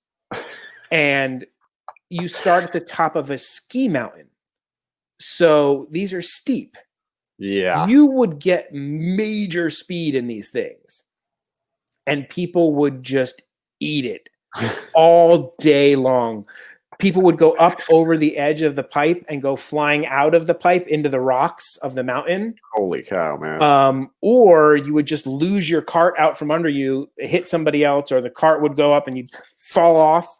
And everybody walked around that park with orange burn marks, road rash, like legitimate, because it wasn't smooth concrete. Right. It was like textured concrete. So it gave you road rash. And then they would send you to the medical tent. A guy with all they did was iodine. They would pour iodine all over. So everybody had orange all over them. So that was the main attraction, was that. They had a wave pool, one of the first large wave pools ever in existence. But it made some ridiculously big waves, and they would just pack people in. Like 4 people died. Wow, really? Because the waves would just come up over and they would drown people. And the only thing they had was like kids were the lifeguards who had no training or anything at all on anything. And so like 4 people died in the wave pool. Some of the other ideas they had was, one of the greatest was, they had a water slide and it did a loop-to-loop. Oh, yeah. That was their big idea. We're going to have a loop-to-loop water slide that goes completely upside down. They had a 14-year-old engineering that, right? Yeah. They had people, no, literally, there's a thing where they had the guy who developed these rides had no technical training at all for anything. And so they would send these dummies down the ride, right, to test it. And all the dummies kept coming out with no head, because the head would just come popping off these things. So at some point they decided, okay, like, well, we need a human person to test this to see if this is going to work. And so they said, okay, employees, Krista, this was in Vernon Valley, New Jersey, northern New Jersey, just shy of New York. And they said, okay, employees, we will give you free lunch and a $50 voucher to the park if you guys will go ahead and try this. Wow. And I looked at them and I said, no. And the first person they sent down it broke their neck. Wow. And they shut it down and then never did anything again. Why in the... And the greatest thing was the guy who ran this didn't have any insurance. They would call it Traction Park. That was what everyone called it around the area. We called it Traction Park because everyone would come out in traction. Like you'd be just like they were wheeling people out. They had to buy the city 9 ambulances to keep up with the amount of people they were sending to the hospital from the park. And he didn't have any insurance. So I worked as a food service guy. I was a hot dog cart guy. So I would sit there and I'd do my hot dog cart and all my money, and you'd go down to the money room. So he had like this legitimate like money room where you'd have to bring your money and like do your count. And then, you know, they'd give you everything back. And so I'd go into the money room, and literally at least once a week, there would be federal agents coming in and taking money out of the money room to settle lawsuits and things like that. Wow. Because he didn't have any insurance. So you think eventually he'd be like, maybe we should get insurance? No. It was crazy. They had go-karts, but like legitimate like F1 style go-karts that they let children drive. And then the employees would just take them out on the streets in the night. Oh, why not? So yeah, pretty crazy.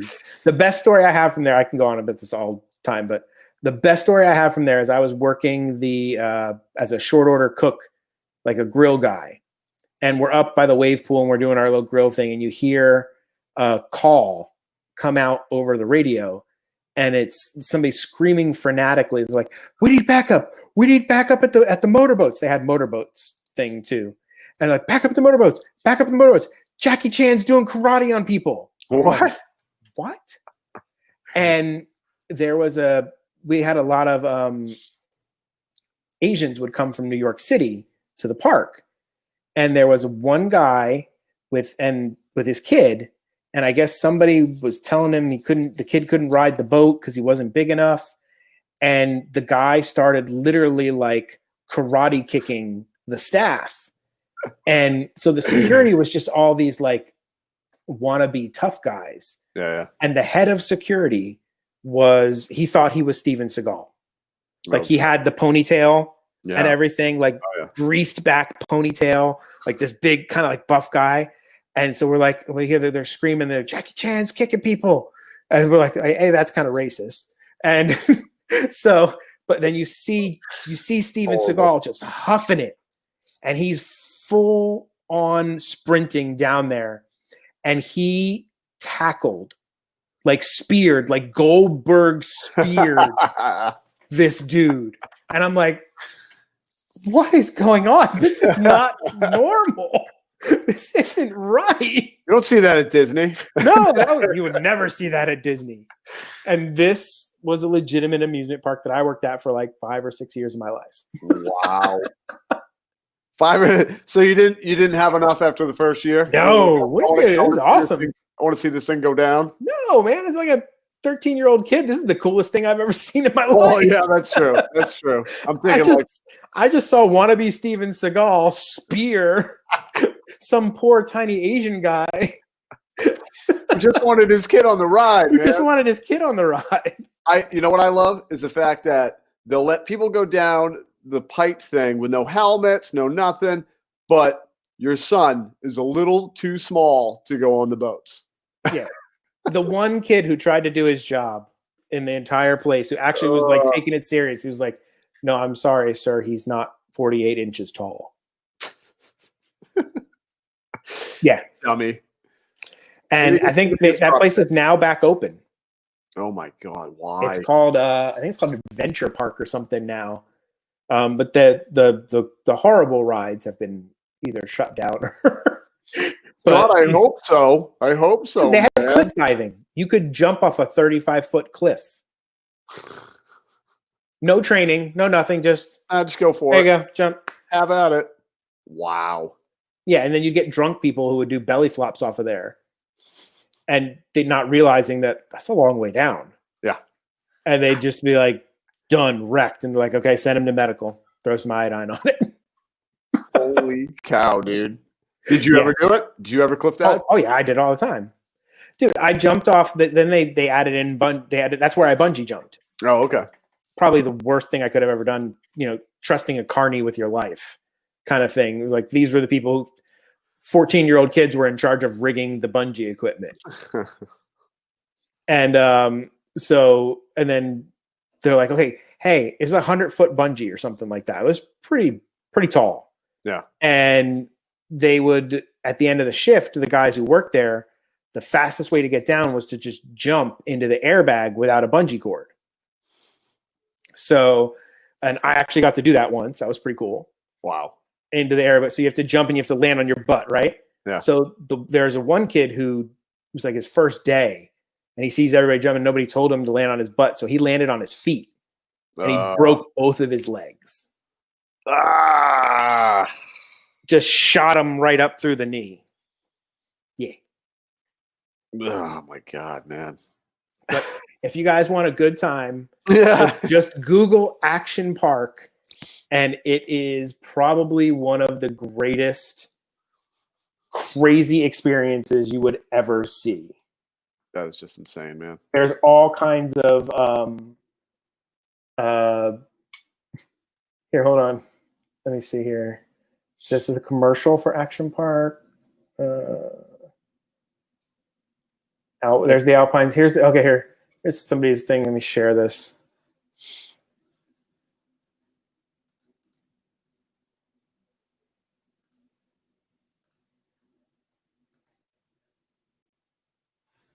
That was the Alpine slide. Wow. It's just a tube cut down a mountain. That is insane, dude. Look how fast they're going, dude. Yeah, no way. And there goes off the edge. And there goes this guy. Wow. Yeah. Yeah, no thank you. No thank you. Did you ever do that? Oh, yeah. All the time. That is just crazy. Yeah.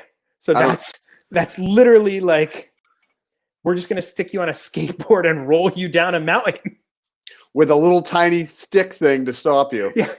There's a stick to try and slow you down. Did anybody ever like pull it too hard that it like popped them up? Oh, yeah. Yeah. I could see that happening. Sheer physics. Of course. Oh my God, man. Yeah, this place was literally the greatest thing in the world. I don't know if this is the what this is, but this shows some of the. I'm probably in this video somewhere. But so they had like a lazy river, but it wasn't lazy. It went like 15 miles an hour at some points. 17 people drowned in that one. Yeah, look at this thing. Holy cow. Wow. And then it looks pretty cool. It's cool. I mean, as a kid, when you didn't realize that like there were things like called like, safety standards and things like that you needed to worry about. You can actually get hurt. It was really cool. Oh, is this the cliff diving? There you go. Wow. Head first. Head first cliff diving. And the wave. Is that the wave pool? Yeah. I mean, they like wave after wave after wave. It's not like one wave, one wave, one wave. Oh, they just lay a tarp? They just laid a tarp down over the end of the mountain and set you down on a piece of. That's the like some of the like tubes from the thing. Holy cow, man! Yeah, like it's a real place. That is just absurd. That is so absurd. Oh my goodness. They just threw like a thing into a swimming pool. Like, Tarzan rope swing. Yeah, we had one of those too. That looks fun. And look how close it is to but look how like the rocks are like on either side. People would swing and miss the entire. I love this place. Oh man, people would miss the entire landing area and just like hit the side and the rocks. This has nothing to do with Magic Kingdom, folks. I'm sorry, we have gone completely off the rails. And you wouldn't expect anything else from us, really. I mean, I brought up Nickelodeon at the beginning, you know, and then now we're talking about Action Park, you know. Fair enough. Let's get back to some Disney stuff. In case of you people, I see we have some 9 people watching, or some people maybe who weren't here at the beginning. Yeah. Disney's opening back up. Yes, it is. This gentleman here was over at Disney Springs this morning. Yes, I was. And he got to experience the madness. Yes, I did. It was fun. Okay, now, that's an honest question for you. Yeah. Was it enjoyable? To be honest with you, yes. It actually was enjoyable. Okay. It was like I went down with the intent of obviously going because they're opening up the Disney store. And then when they told me it was going to be 5 to 6 hour wait, I was like, at first I'm like, but I'm like, you know what? There's restaurants. Here we go with eating, right?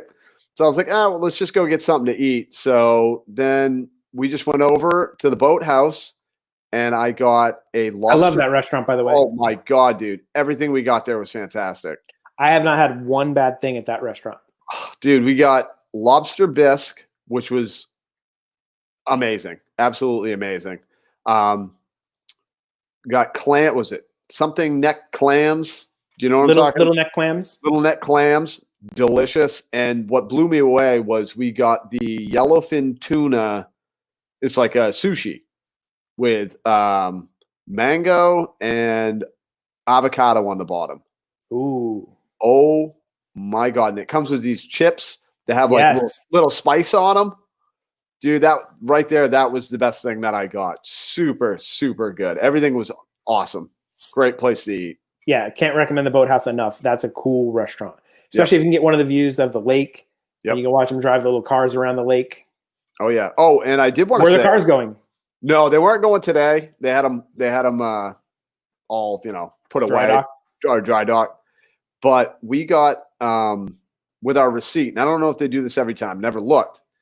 On the receipt, it said, if you bring it over to the boutique, you get $25 off the rental for the little water boat thing. Oh, nice. $25. That's pretty good. That just goes to show how expensive the little water boat rental is. Absolutely. But if they're willing to give you $25 off, that brings it down to only $95 for a 15-minute ride. That you don't even get to drive. But let me drive. If I had to drive for $95, I might consider it. Yeah. Just to say I drove a car in the water. Yeah. You drove a car and then turned it into a boat and then brought it back and turned it back into a car. Yeah. That's worth the $95. But if you're planning on doing it, go eat there, get the $25.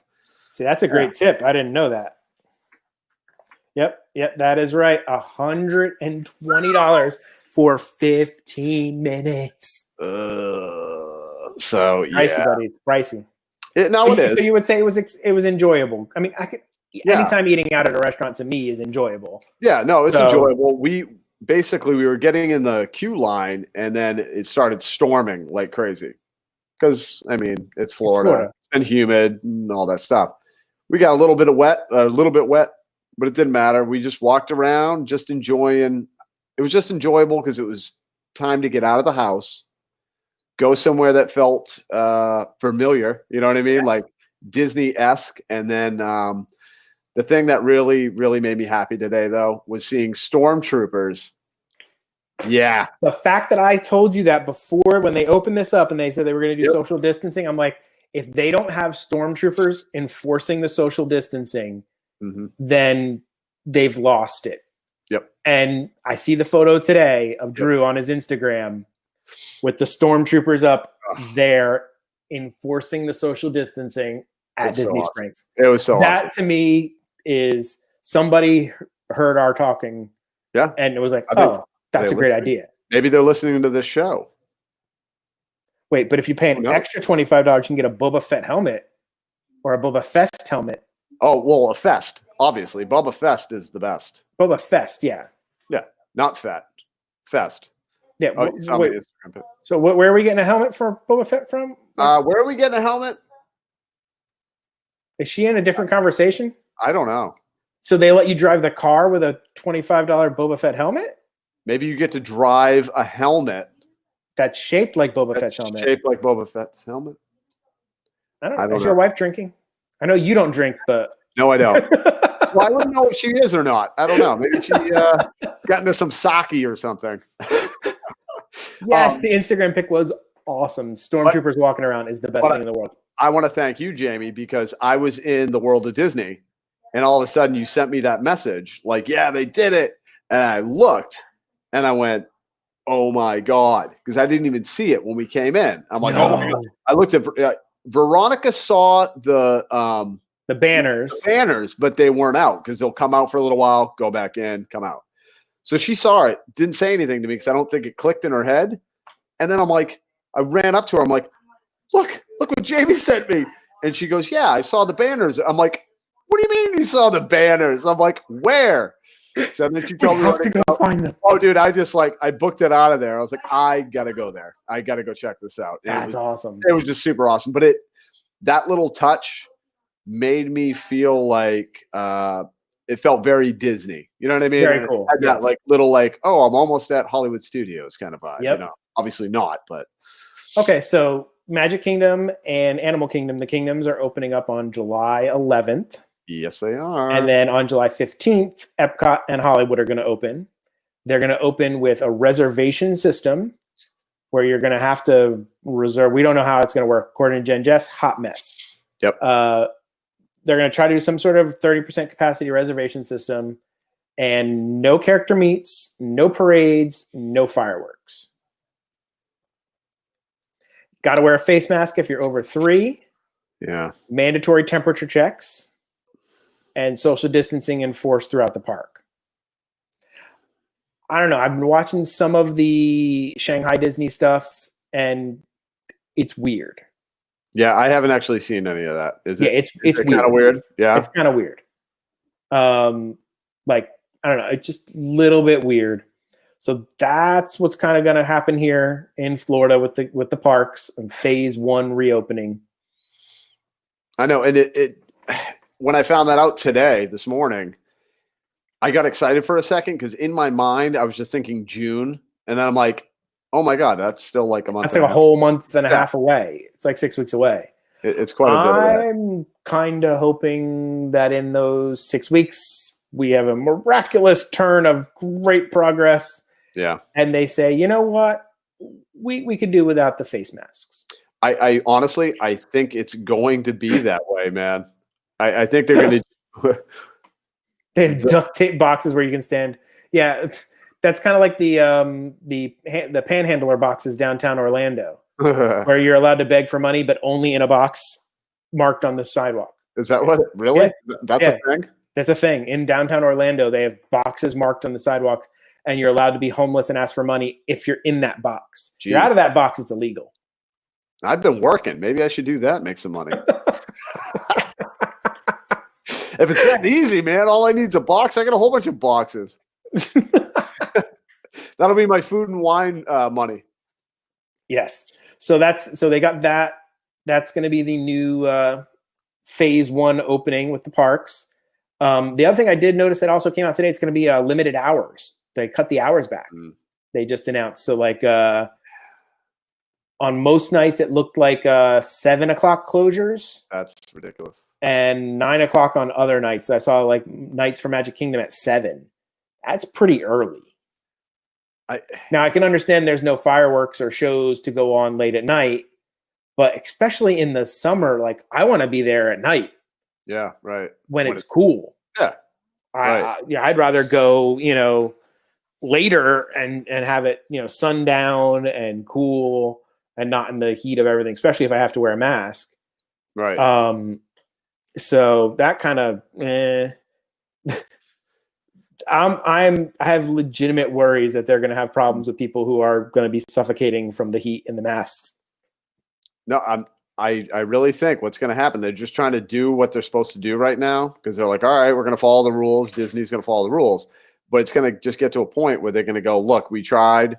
This is absolute chaos because it will. People overheating, a 5-year-old, like, you know what I mean? They can only handle so much, and especially if it's somebody coming that's not used My kid has a mask on for 3 seconds and she's like, no, I'm done. This is terrible. I don't want it.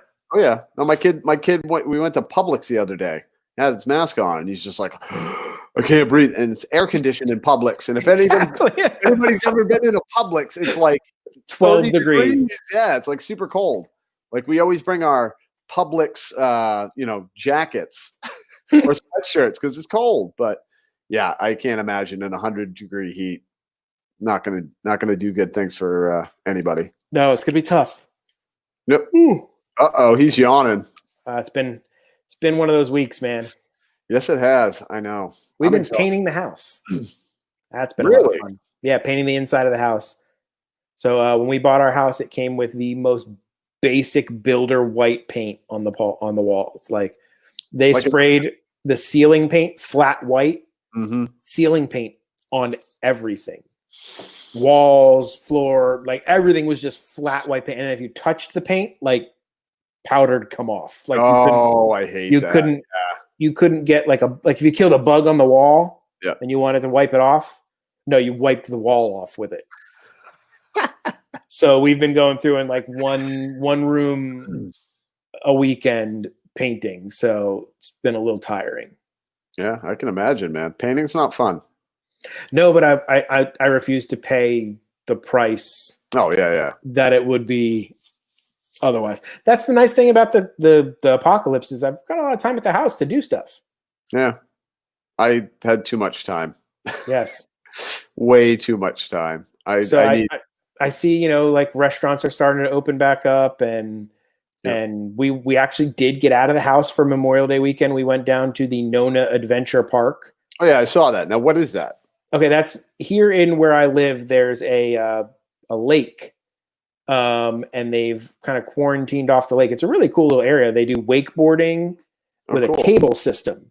So they've got these cables that are just all throughout the lake, and a tow system, and you can grab it and it tows you throughout. And they've got jumps and things like that through the lake, and they've got like a little sandy beach area and that's all my daughter wants to do when we go to the beach is play in the sand.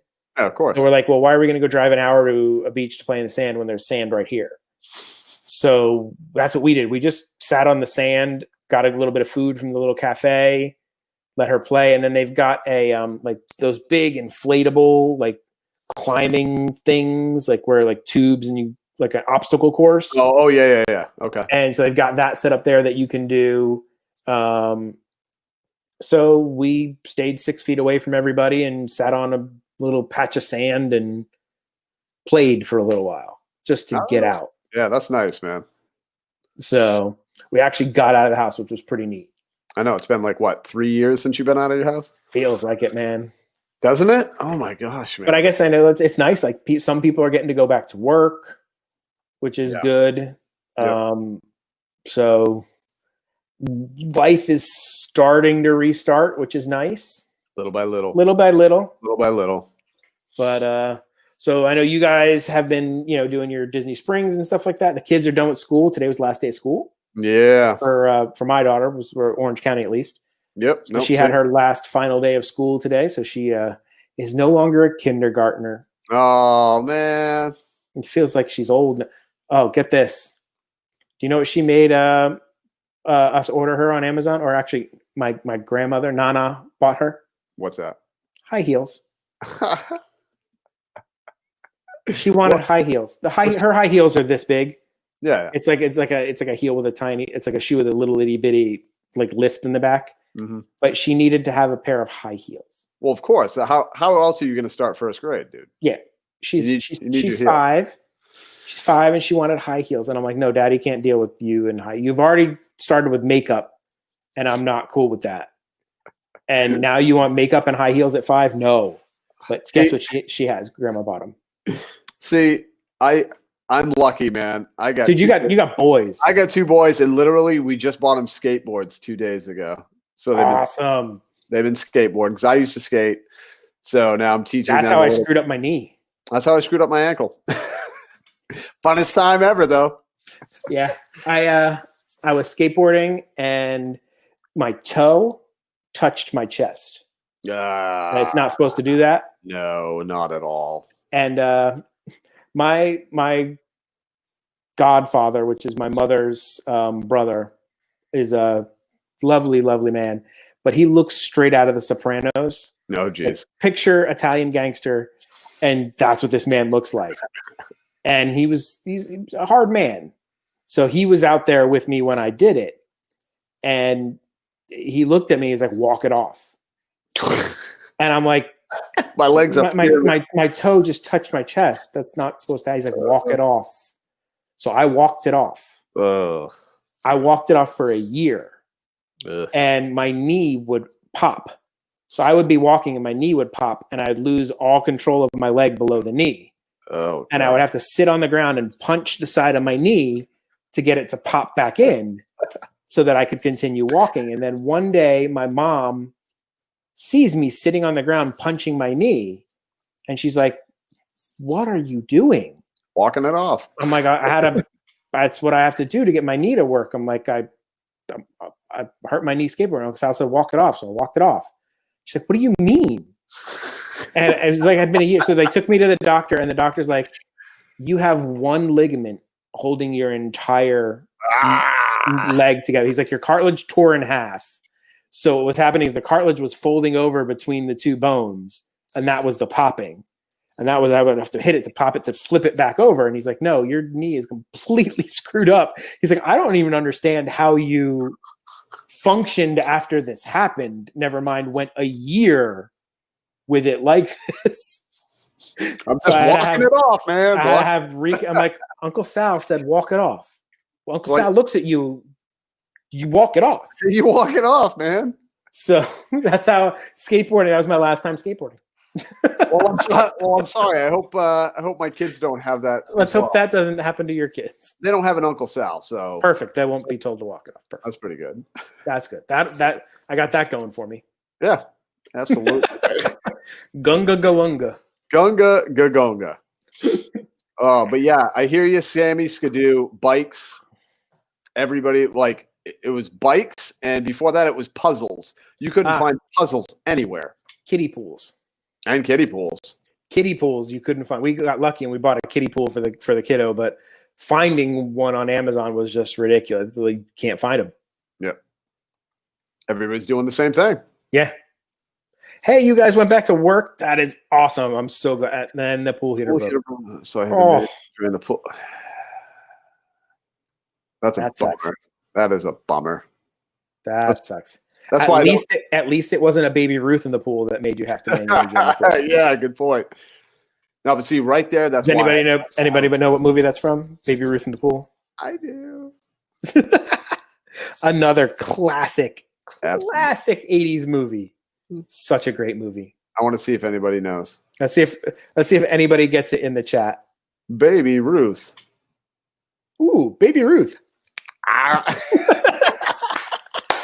Oh, so good. Oh my word. I don't know if anyone's gonna get it. Duty! It's such a good movie. Oh, I have to go back and watch all my old 80s movies. I know, man. Now you got me. What was the one you said? Last Dragon. I keep thinking Barry Gordy's The Last Dragon. The Last Dragon. I keep thinking it's Enter the Dragon. No, Enter the Dragon is Bruce Lee. Bruce Lee. Yeah. No, I keep thinking Enter. This is Barry Gordy, who was, like a Motown producer. Okay. And he made a black karate movie. Oh, okay. So the main character's name is Bruce Leroy. All right. You snorted. I heard a snort laugh there. That was awesome. His name is Bruce Leroy, and he fights a guy that looks like what's the name of that rapper with the crazy hair? Coolio. Look kind of like Coolio. See how old I am? I knew that. Yeah, and but his name was Show Nuff. Show Nuff. That's awesome. Yes. Oh, okay. It's so good. It's so good. Oh, Kachita, some baseball movie? No. Goonies? No. All right, people. It's Caddyshack. Caddyshack. Somebody throws a Baby Ruth in the pool, and they're swimming around. And Bill Murray, they have to drain the pool because they scream "Duty." Because the kid sees it and he screams "Duty!" And so they have to drain the whole pool. And here's Bill Murray and all these things, and he finds it. And he goes, he's like, "Oh yeah, I got it." And it's a Baby Ruth, and everybody thought it was a turd, and he eats it, and just so good. Oh my word, dude, it's so great. And did you know that Bill Murray and Chevy Chase, they don't hate like each other? Yeah, hate each other. And on that, like on the set, yeah, they like just hate each other. But they had apparently Chevy Chase is not the nicest guy. I don't want to bad talk, but he really isn't. He's actually come back, and here we go off on another tangent. He came back later on in life and even admitted, he goes, listen, I was kind of a jerk because he got a head full of fame very quick. Right. And he was a little way too about himself. You know what I mean? Right. He used to like make fun of Bill Murray and his acne and stuff like that. Like he was just kind of a jerk. But he realized later on, like, he's like, yeah, I was kind of a jerk. But the joke's on him, because if you look at it, man, who's got the better career, Bill Murray or Chevy Chase? Bill Murray. Bill Murray all day long. Bill Murray, the stories about him are hilarious. The things like he's become himself like a folk hero, basically. Oh yeah, man. He's turned himself in. And the greatest story I ever heard about Bill Murray was in New York City. He was walking in a restaurant and he stopped by somebody's plate and he picked a French fry up off their plate and ate it and looked at the person and said, "No one will ever believe you," and then walked away. That's awesome. That is classic, man. And I'm sure they're not going to be mad. They're just like, oh my God, Bill Murray just ate my French fry. Bill freaking Murray just ate my French fry. There was another one where like a group of friends was out drinking and Bill Murray was there, and like one guy got like really sloshed hammered. And so they took the guy's phone and they took a bunch of pictures with him and Bill Murray. Yeah, did he pass out or something? The guy was he passed out. He was completely passed out, and Bill Murray stopped by and he's like, "Hold on, we need." So they took a bunch of pictures with him, this passed out guy, and Bill Murray, and then didn't tell the guy, and then let the guy go through his phone the next day and was like, "Is that Bill Murray?" And I'm passed out and didn't even get to meet him. Passed out, and I didn't even get to meet him because Bill friggin' Murray over here. He's crashed weddings. Oh yeah. He's crashed. Like, I heard he one time there was like 2 guys or something golfing, and he just walked up with his golf stuff onto a golf course and just said, "Hey, I want to shoot with you guys." And they were like, "What are you talking about?" Like their minds were blown. And he like shot like three holes with the guys and then just took off. I love it. I think that's the coolest thing. I'm such a Bill Murray fan. Oh, I am too. One of my favorite movies, Scrooged. Scrooge is a great movie. Oh my God. That's one of my holiday movies. That is a great holiday movie. Love it. So good. So we have completely talked about nothing about Magic Kingdom. Very little Magic Kingdom talk. No, we did. We got into Magic Kingdom. We gave them the information that they needed to know about opening. Yeah. What else did we do? We watched a parade. Yeah. That was pretty good. Oh, and we also talked about like a couple rides. We talked about some things. What we like to do when we first go into the park. Yeah. So we threw some real stuff in there, and then we completely tangented off to Action Park, Bill Murray, Universal Studios, Nickelodeon characters being creepy with their eyes. And that seems like a pretty solid episode of the Dad and Drew Show. Yeah, I think so. I mean, that's what we do. That's what we do. And I just, now for the 6 people that are here, I wanted to show them this. I am 32 subscribers away from 2,000. I saw that, dude. When I hit 2,000, I'm giving this away. I'm picking I'm picking somebody who's made a comment on the videos, random generator, picking a comment, and this is getting mailed to somebody when we hit 2,000. We are so close, like 32 people away. That's awesome, dude.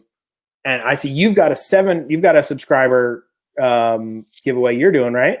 Yeah, I'm doing a 700 subscriber giveaway. I was gonna do 1,000, and I'm like, I don't want to get too crazy right now because I actually enjoy giving the gifts away. It's fun. But yeah, I'm doing a 700 subscriber giveaway. 3 different like prizes, 3 different winners. It has to do with Matchbox cars. You'll have to go to my How do they find out about this?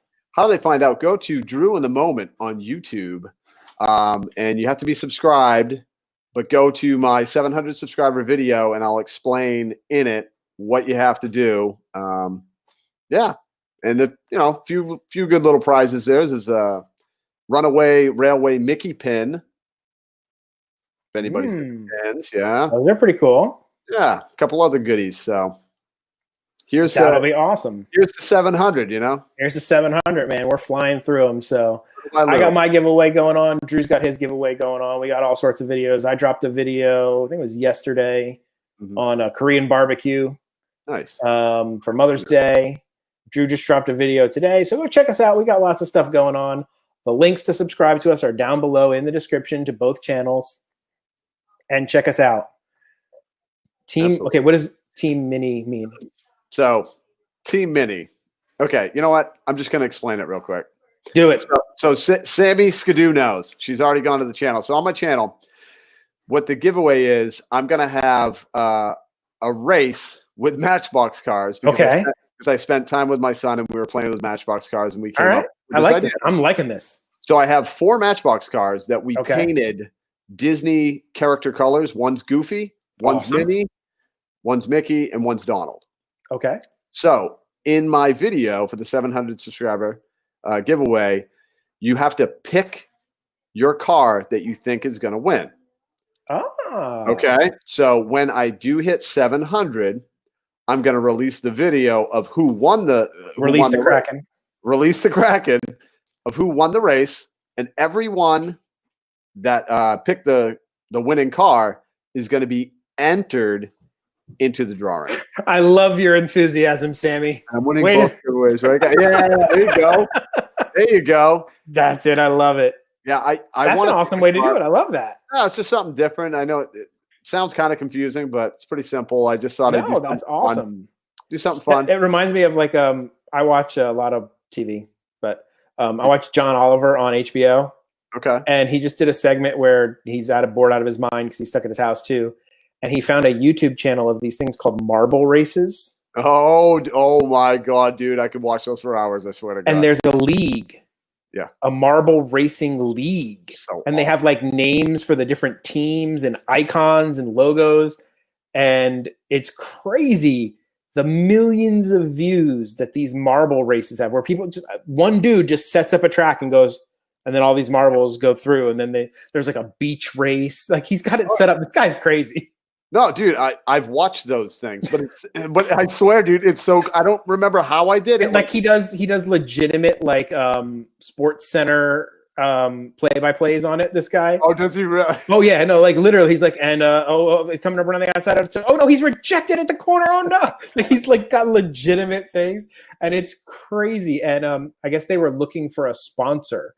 They needed sponsors for their league. So Jon Stewart wrote them like a $200,000 check. He's like, and it is now the Last Week Tonight Marble Racing League because he found them on YouTube, and he's just like, no, I want to sponsor all of it. That's awesome, man. And then like he's donating money to charity from it and stuff like that. But I was like, dude, watch the Dad and Drew show. We could use a sponsor. Yeah, right. Hey, you know what? Let's just start having marble races. Well, marble races, we could do that, or Matchbox races like Disney cars. Ooh, I like it. Oh, yeah, we're gonna start doing that. Yeah, I like. And then that. John Oliver needs to find us and send us big sponsor money. Yeah, make me a millionaire, man. Yes, I could do that. I'd take $1,000, man. I'd take $10, man. Lunch. Lunch at the moment. Lunch would be good. Some oodles of noodles or ramen noodles. Yeah. I make a mean ramen. It's my guilty pleasure. I do like. Oh yeah. Do do you spice it up? Do you do anything to it, or do you just literally make the cheap 99-cent packaged ramen and go with it? No, I make the cheap 99-cent, but I used to do just like the chicken. The regular chicken flavor was good, but then I found creamy chicken. Ooh, I've never had creamy chicken. Blew my mind. Super. You know what I do? Tell me. I take egg. You beat the egg up like a scrambled egg, and then you pour it in slowly and stir it. It thickens the broth almost like a real egg drop soup. But if you do it right, you don't get big chunks of egg. It actually just somehow like coats the noodles and thickens the broth into like a more traditional, real tasting ramen like that you'd get at a Japanese ramen shop. Okay, that's a good idea. Just one egg? Just one egg. Just whip it up real good and then pour it in real slowly and stir it. And then you mix it and it changes the consistency of the broth. I am going to have to try that. Oh, now I want some ramen. Get some egg in there. Now I want some ramen noodles. I've been obsessed with French omelets. Like we said, we were ending and we're not ending. But that's fine. That's fine. I've been obsessed with French omelets lately. Like making a legitimate French omelet. It's not easy. I don't even know what that is. Okay, like an American omelet. Think of an American omelet as like they're kind of like a little bit rubbery, like cooked all the way through, the eggs all the way cooked through, like kind of very firm. Yeah. A French omelet, if done correctly, will have like no color to it. There's no browning on the outside of the egg. It's all like perfectly yellow egg. Okay. And they're soft and kind of like a creamy texture. Okay. So you cook them like according to Wolfgang Puck, Americans cook their eggs too much. So really? Okay. So you whip the eggs up and you make them, and they're kind of like softened a little bit under, and then you roll them, and it makes like this perfect, like pillowy looking omelet. So do you cook it on a low heat? Yeah, you got to cook it on a low heat. Okay. You gotta you scramble the egg in the pan, and then you gotta let it like set and cook it on a low heat. And then like there's this whole technique to like roll it perfectly and make it it's pan the butt. I haven't done a video on it because none of my pans, my small little 8-inch pan that's nonstick, because you can't. I tried to do it in a non-stick pan. Screw you, people. Use a nonstick pan. So, but my nonstick pans for some reason don't work on my little induction cooktop, so I can't really film the video for it. And I'm not good enough at it yet. Believe it or not. Keep practicing, you know? A freaking omelet. And I'm struggling. It's like a beignet, man.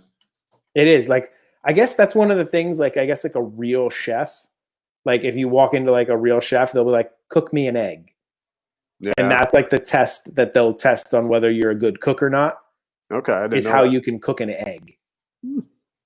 Well, so you don't burn it. Either a fried egg, mostly like either like a fried egg or whatever, like go ahead, either make me an omelet or cook me egg. And then that's like the like quick, simple test that like an executive chef will ask like a cook to see how well they cook, and how well you do your temper control and all that stuff, and how you cook an egg. I was I watch a lot of cooking shows. Yeah, I never knew that. Yeah. Well, I don't cook eggs. Well, I mean, I cook them okay, but I don't think I'd pass the test. How do you like your eggs? How do you eat your eggs? I used to eat them scrambled, but I'm an over easy guy now. I never even really thought about over easy until my wife. That's how she always ate her eggs. So I was like, all right, I'll try that. It wigged me out at first. I'm not gonna lie. It wigged me out. I was like, I don't know. And then I ate it with toast, and I'm like, they dip the toast in the yolk. Oh yeah, and I was just like, this is it, man. This is the only way to eat eggs. Dude, I'm a poached egg guy. I love poached eggs, but they're just too much pain in the butt. No, well, that's what it is. Just it's harder, or not harder, but it just takes longer. Yeah, it's a pain in the butt to make. Yep. I love a poached egg or a soft boiled egg. Soft boiled egg is good. Yeah. See, I'll have a hard boiled egg or a soft boiled egg. Yeah. Anything with a runny yolk, I'm good with a runny yolk. There you go. Like we had on that BLT at Epcot. Oh, why'd you even do that? I missed it. That was so good. That was so good. See, there's 10 people watching. I feel like I don't want to leave. I know. Let's not leave. Let's just keep going. Let's just talk about stuff. What do you got going on in life? What's going on? All right. So are you going to go to the parks? I mean, yes, that's the plan. I don't want to get stressed out, like, because I'm doing, the whole YouTube vlogging thing. So I'm trying to like be able to get content to people like today. Go to Disney Springs so it can be relevant to today. People can watch it and be like, "Oh, cool, that's what was going on today." You know, and I want to go to Magic Kingdom when they open, but I'm in my mind, I'm like, I think I'm just going to try a little bit, trying to get a reservation, and if it's too much of a nightmare, I'm just going to say, maybe I'll vlog getting a reservation. Oh yeah, hey, that's good viewing. Me failing at getting a reservation. My reservation. Yeah, no. If I can go, then yes, I absolutely will go. But never end. I love it. We'll just keep going. The running live stream where we just never get off. Yeah, it's a running live stream like a running yoke. Yeah, it's pretty good. Now, you were also telling me earlier today, which I think is funny because, like I said, I started off as a food vlogger, recipes and stuff like that. And you told me that it was starting to wear on you, the baking with Drew, and how difficult it is compared to regular vlogging. Yeah, to do recipe vlogs. Yeah. Yeah. So anybody that's ever watching anyone that's doing their own stuff, like if you have a production crew with you, fantastic. But if you, and Dad fails getting into Disney on today's episode. Just like failing to get the key in the kiosk. Yes. But yeah, no, the making those vlogs, just so everybody understands, Jamie knows, they take a lot more work than you think. Setting up lighting and getting the shots right and making good product. And you have a camera person. And I even have a camera person, and it's still like, oh my God, this is exhausting. I have to do it all with tripods and multiple cameras and then edit between those. Yeah. So that's even harder. I tried the dual, like have one camera set up here and I don't know. It was just too much work for me to like have to like sync them up. And I'm like, I'm not that important. Okay. So I don't know if anyone knows, like watching any food. Do you guys know who Rachel Ray is? I certainly do. On the Food Network. She's been doing her own show, like YouTube style show from her house. Has she really? Oh my God, it's horrible. Really? The quality of the videos is worse than what you and I put out by far. And this is Rachel freaking Ray. Well, but I mean, that just shows you how hard this is to do. Yeah. Well, you like she's got her husband is her producer and her cameraman. And like, I'm telling you, it's like, no, stop.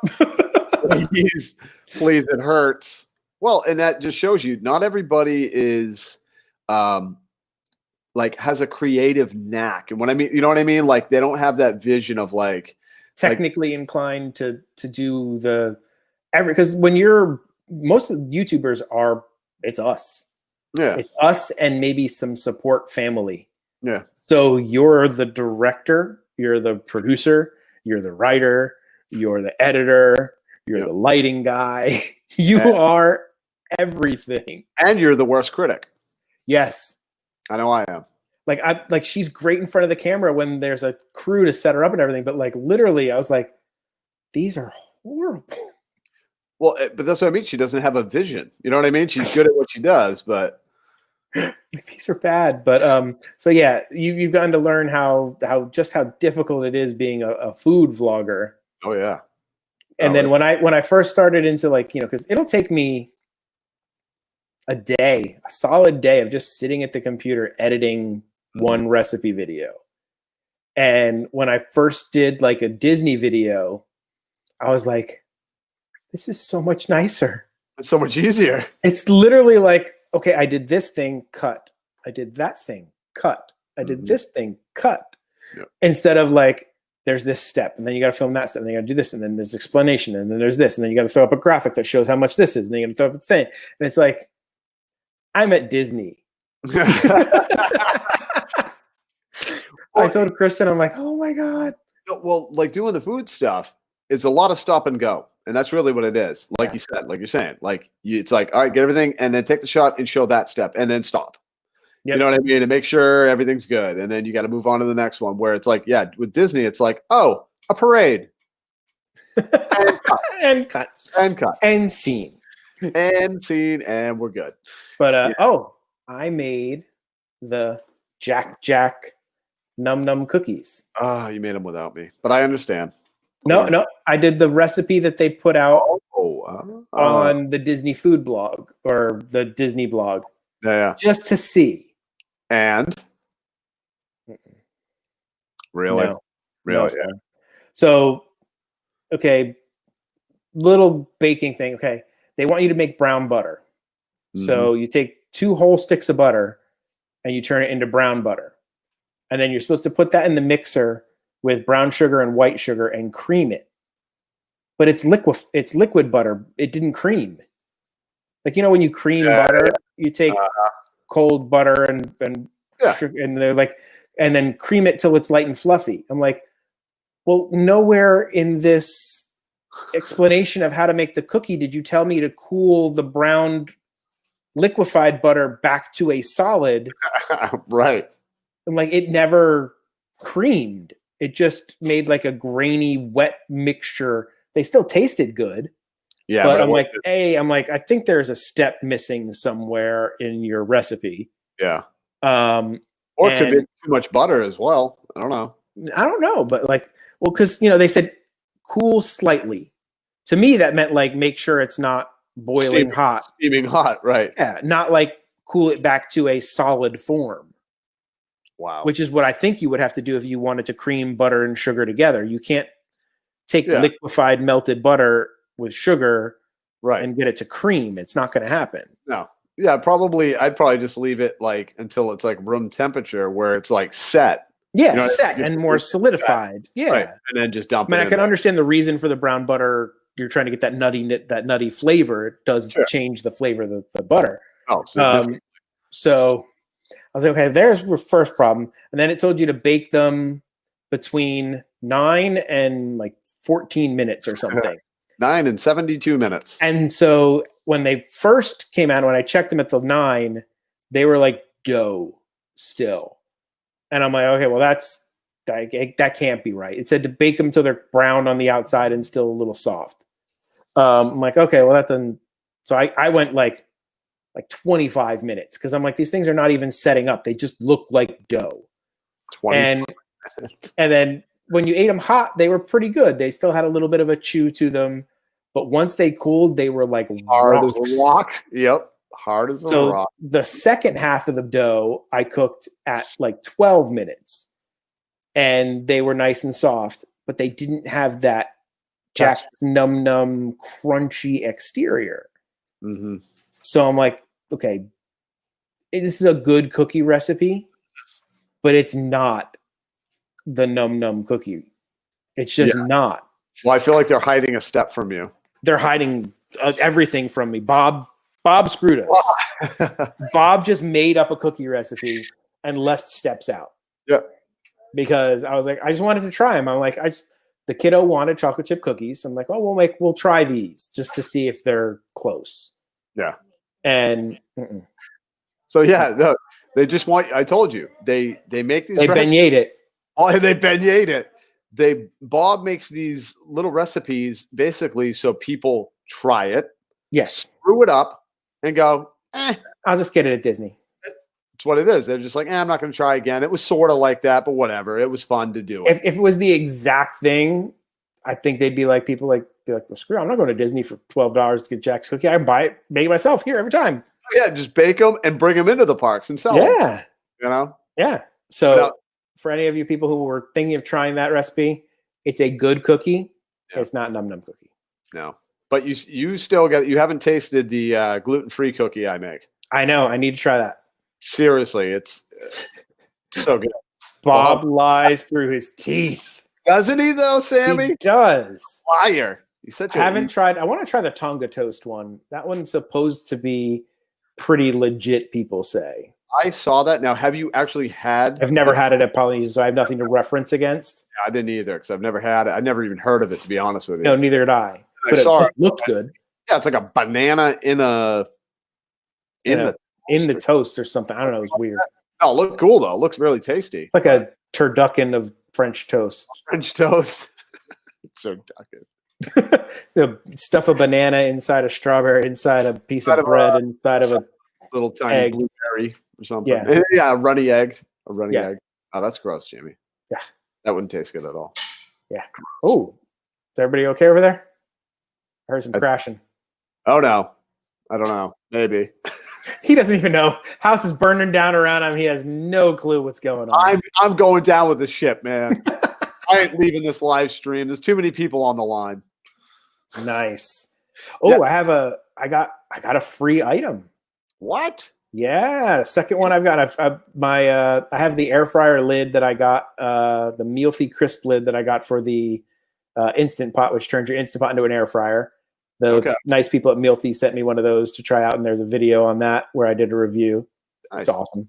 Now, did you like get a hold of them? I reached out to them and I was like, "Your product looks awesome. Let me try it." And they sent me here, try it out.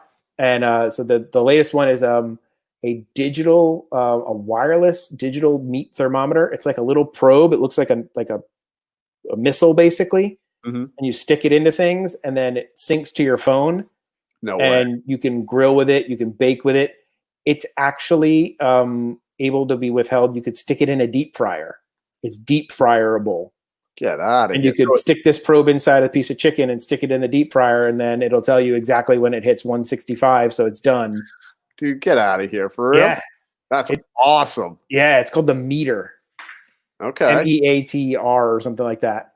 And so it just showed up the other day. I got to open it up and do a review on it, but it's been raining because I want to grill. Right. I want to do it on the grill, but it's been raining, so I haven't been able to do it. Stupid rain. Nope. I got some filet mignons. It's going to bacon wrap and then try on the grill. Oh, hey, you just reminded me. You know how you're talking about sous vide? Yeah. Sous vide? So I was at a store here, and they had a whole bunch of them. It was like like this big thing that you put in the water, right? That's what you're talking about, right? Yeah. Okay. So they had a whole bunch of these. It looks like a big soda can, big tall thing. Yeah. And then the metal piece goes down in the water, and then there's like numbers and stuff on the top. Yeah, man. $15. That's so cheap. Yeah. I know. Like I went into this place. It's called like, I don't know. It's almost like a thrift store kind of vibe, but they sell some new things. But yeah, they literally, no joke, had probably 50 of these. Yeah, I bet you a bunch of people bought them and were like, not for me. Yeah. And then they brought them back to the thrift stores or whatever. But yeah, like they're like $50, $99, depending on whichever one you get if they're brand new.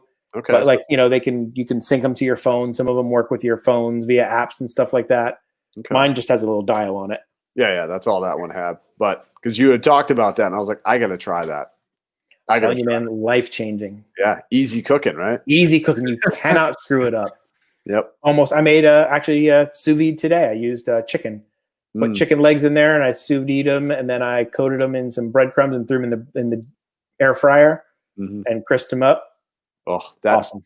That air fryer too, man. Just going off these tangents. That air fryer, I have to admit, I thought it was a big sham. I'm like, oh yeah, it's ridiculous. I'm like, air fryer, whatever. I want my deep fryer. And Veronica got one for her birthday or something like that. Ed got it, and I'm like, we cook on it like every day. Yeah, like it's fantastic. Like it's just it's not exactly a deep fryer. No. So don't 100% expect perfectly crisp deep fried food. No. But the things you can do with it are awesome. Yeah, and it's so much healthier. I mean, if anybody's into like honestly, like healthy, like because sometimes I'll eat deep fried stuff a little too much, and then I get kind of like I'll be like, great, and it's nice to like just put some chicken in there, put a pork chop, or whatever you're cooking, and it's fantastic. A couple of spritzes of oil, and that's all you need, and just to give it that little bit of the crispy, oily taste. But no, and then the game changer that an air fryer is for reheating foods. Yeah. Oh yeah. Take leftover chicken, leftover ribs, leftover steaks, throw them in there on the high temperature for like 4 or 5 minutes. Brings it right back to life. Just as good as the day you cooked them. Yeah. Because nobody wants to reheat in the microwave a steak. No. Ooh. I'll do it in a pan. Oh yeah. I'll do it absolutely. in a pan before I will do it in the microwave. Oh, the microwave, man. It's good for some things, but it does some things well. Yeah. I remember when they first came out, my mom still has in the cookbook that she gave me and passed down to me, there's like a whole section of a microwave cooking cookbook section of like how to make a whole chicken, how to make like things you would never, ever, ever. But it was like a novelty. Yeah. When it came out, it was like going to change the face of the planet. You can cook a chicken in 20 minutes, and it's like, and it'll taste horrible. Oh yeah, no. They never said it was going to taste good. good. It was going to taste good. Like, you can cook it. They just said you can cook it. You absolutely can cook it. Yeah. It just is going to be rubberized. Everything gets rubberized. Yeah. Ugh. Terrible. But yeah, no, whatever happened. So stop the live video. I don't even know what she's talking about there. I don't know if she means don't stop it. Don't stop the live video. Or so stop it. So stop it. I don't know. Stop it. So stop we'll it. Stop the video. So stop. But yeah, those air fryers are amazing. They're awesome. But you'll like that if you combine, like I'm telling you, combine the sous vide with the air fryer, so you get perfectly tender meats, and then throw them in the air fryer for a little bit of crispiness. Boom. All right, I'm gonna have juicy, to go back tender. Yeah, $15. That's such a good deal. Oh, I'll show you how to use it. Oh, I saw it and I was like, I don't know if this was exactly what he's talking about because it said right on the thing, sous vide, and I'm like, yep. Okay, so yeah, like $15. Dude, that's great. I have 2 of them. You have 2 of them? Yeah, because sometimes I cook at different temperatures. Oh, okay. So like I like my stuff medium rare, but the wife likes hers a little bit more cooked. Yep. So I'll cook hers at a higher temperature than mine, and then I'm a nerd. Hey, nothing wrong with that, man. But I think you're precise. We have been going for 2.5 hours here tonight. It's been a blast. It really has. I could do this every night talking with my buddy Drew here. We have a good time, don't we, man? We do. I can't wait to actually be able to like get in a proximity within 6 feet of you. It'll be so much fun. I know, man. Actually hang out again. I know. Maybe we should, like, the day, if we can somehow get a reservation the day it opens, just go stand 6 feet away from each other in the parks. Yeah, just the whole time. We'll walk 6 feet. I'll have a little tape measure. Just so the Disney police doesn't yell at us. One gator apart, according to that graphic that Florida put out. One gator apart. One gator apart. That's funny. And then only Florida, man. So that's it. Dad and Drew show, Magic Kingdom. Let us know in the comments what you guys think we should do for next week. Yeah. I have no clue. We don't know. We don't know. I know we've done Epcot, we've done Hollywood, we haven't done Animal Kingdom, I don't think. We haven't. Oh, I don't know if I already said this, but do you realize that you and I have never been to Magic Kingdom together? No, we haven't. That's right. Monica told me that. Sorry. We've done Epcot, we've done Epcot, and we've done Hollywood Studios. That's it. We've never done Magic or Animal. Animal Kingdom, I can understand that we hadn't done that because it feels like that's the least like stepchild, the redheaded stepchild of the Disney parks. It kind of is. I still love it though. Don't get me wrong. Yeah. But I'm just saying, like, Magic Kingdom's like, it's Magic Kingdom. And I'm like, Veronica goes, you guys have never been there together. I'm like, what? I know. That's crazy. So you know what we're going to do? You and I, when we go, I'm going to get you on the Carousel of Progress. I don't even know what that is. I mean, I've seen a video of the guy's hand falling off, but that's it. You're going to go on it, and hopefully we'll see somebody's hand fall off. But I've been on the big carousel. That's what it is, right? Well, I mean, it's the same idea that it goes in a circle. Okay. All right. Let us know in the comments what you guys think we should do for the next one. Yeah. But let us know what we're doing good and what we're doing bad. We're not. What you going to see us do. But as you guys know, there's only one way to live. It's right in the moment. And I don't know if you guys know, but Dad does not do outros. So that's it. Have a good night, guys. Later, guys. Later.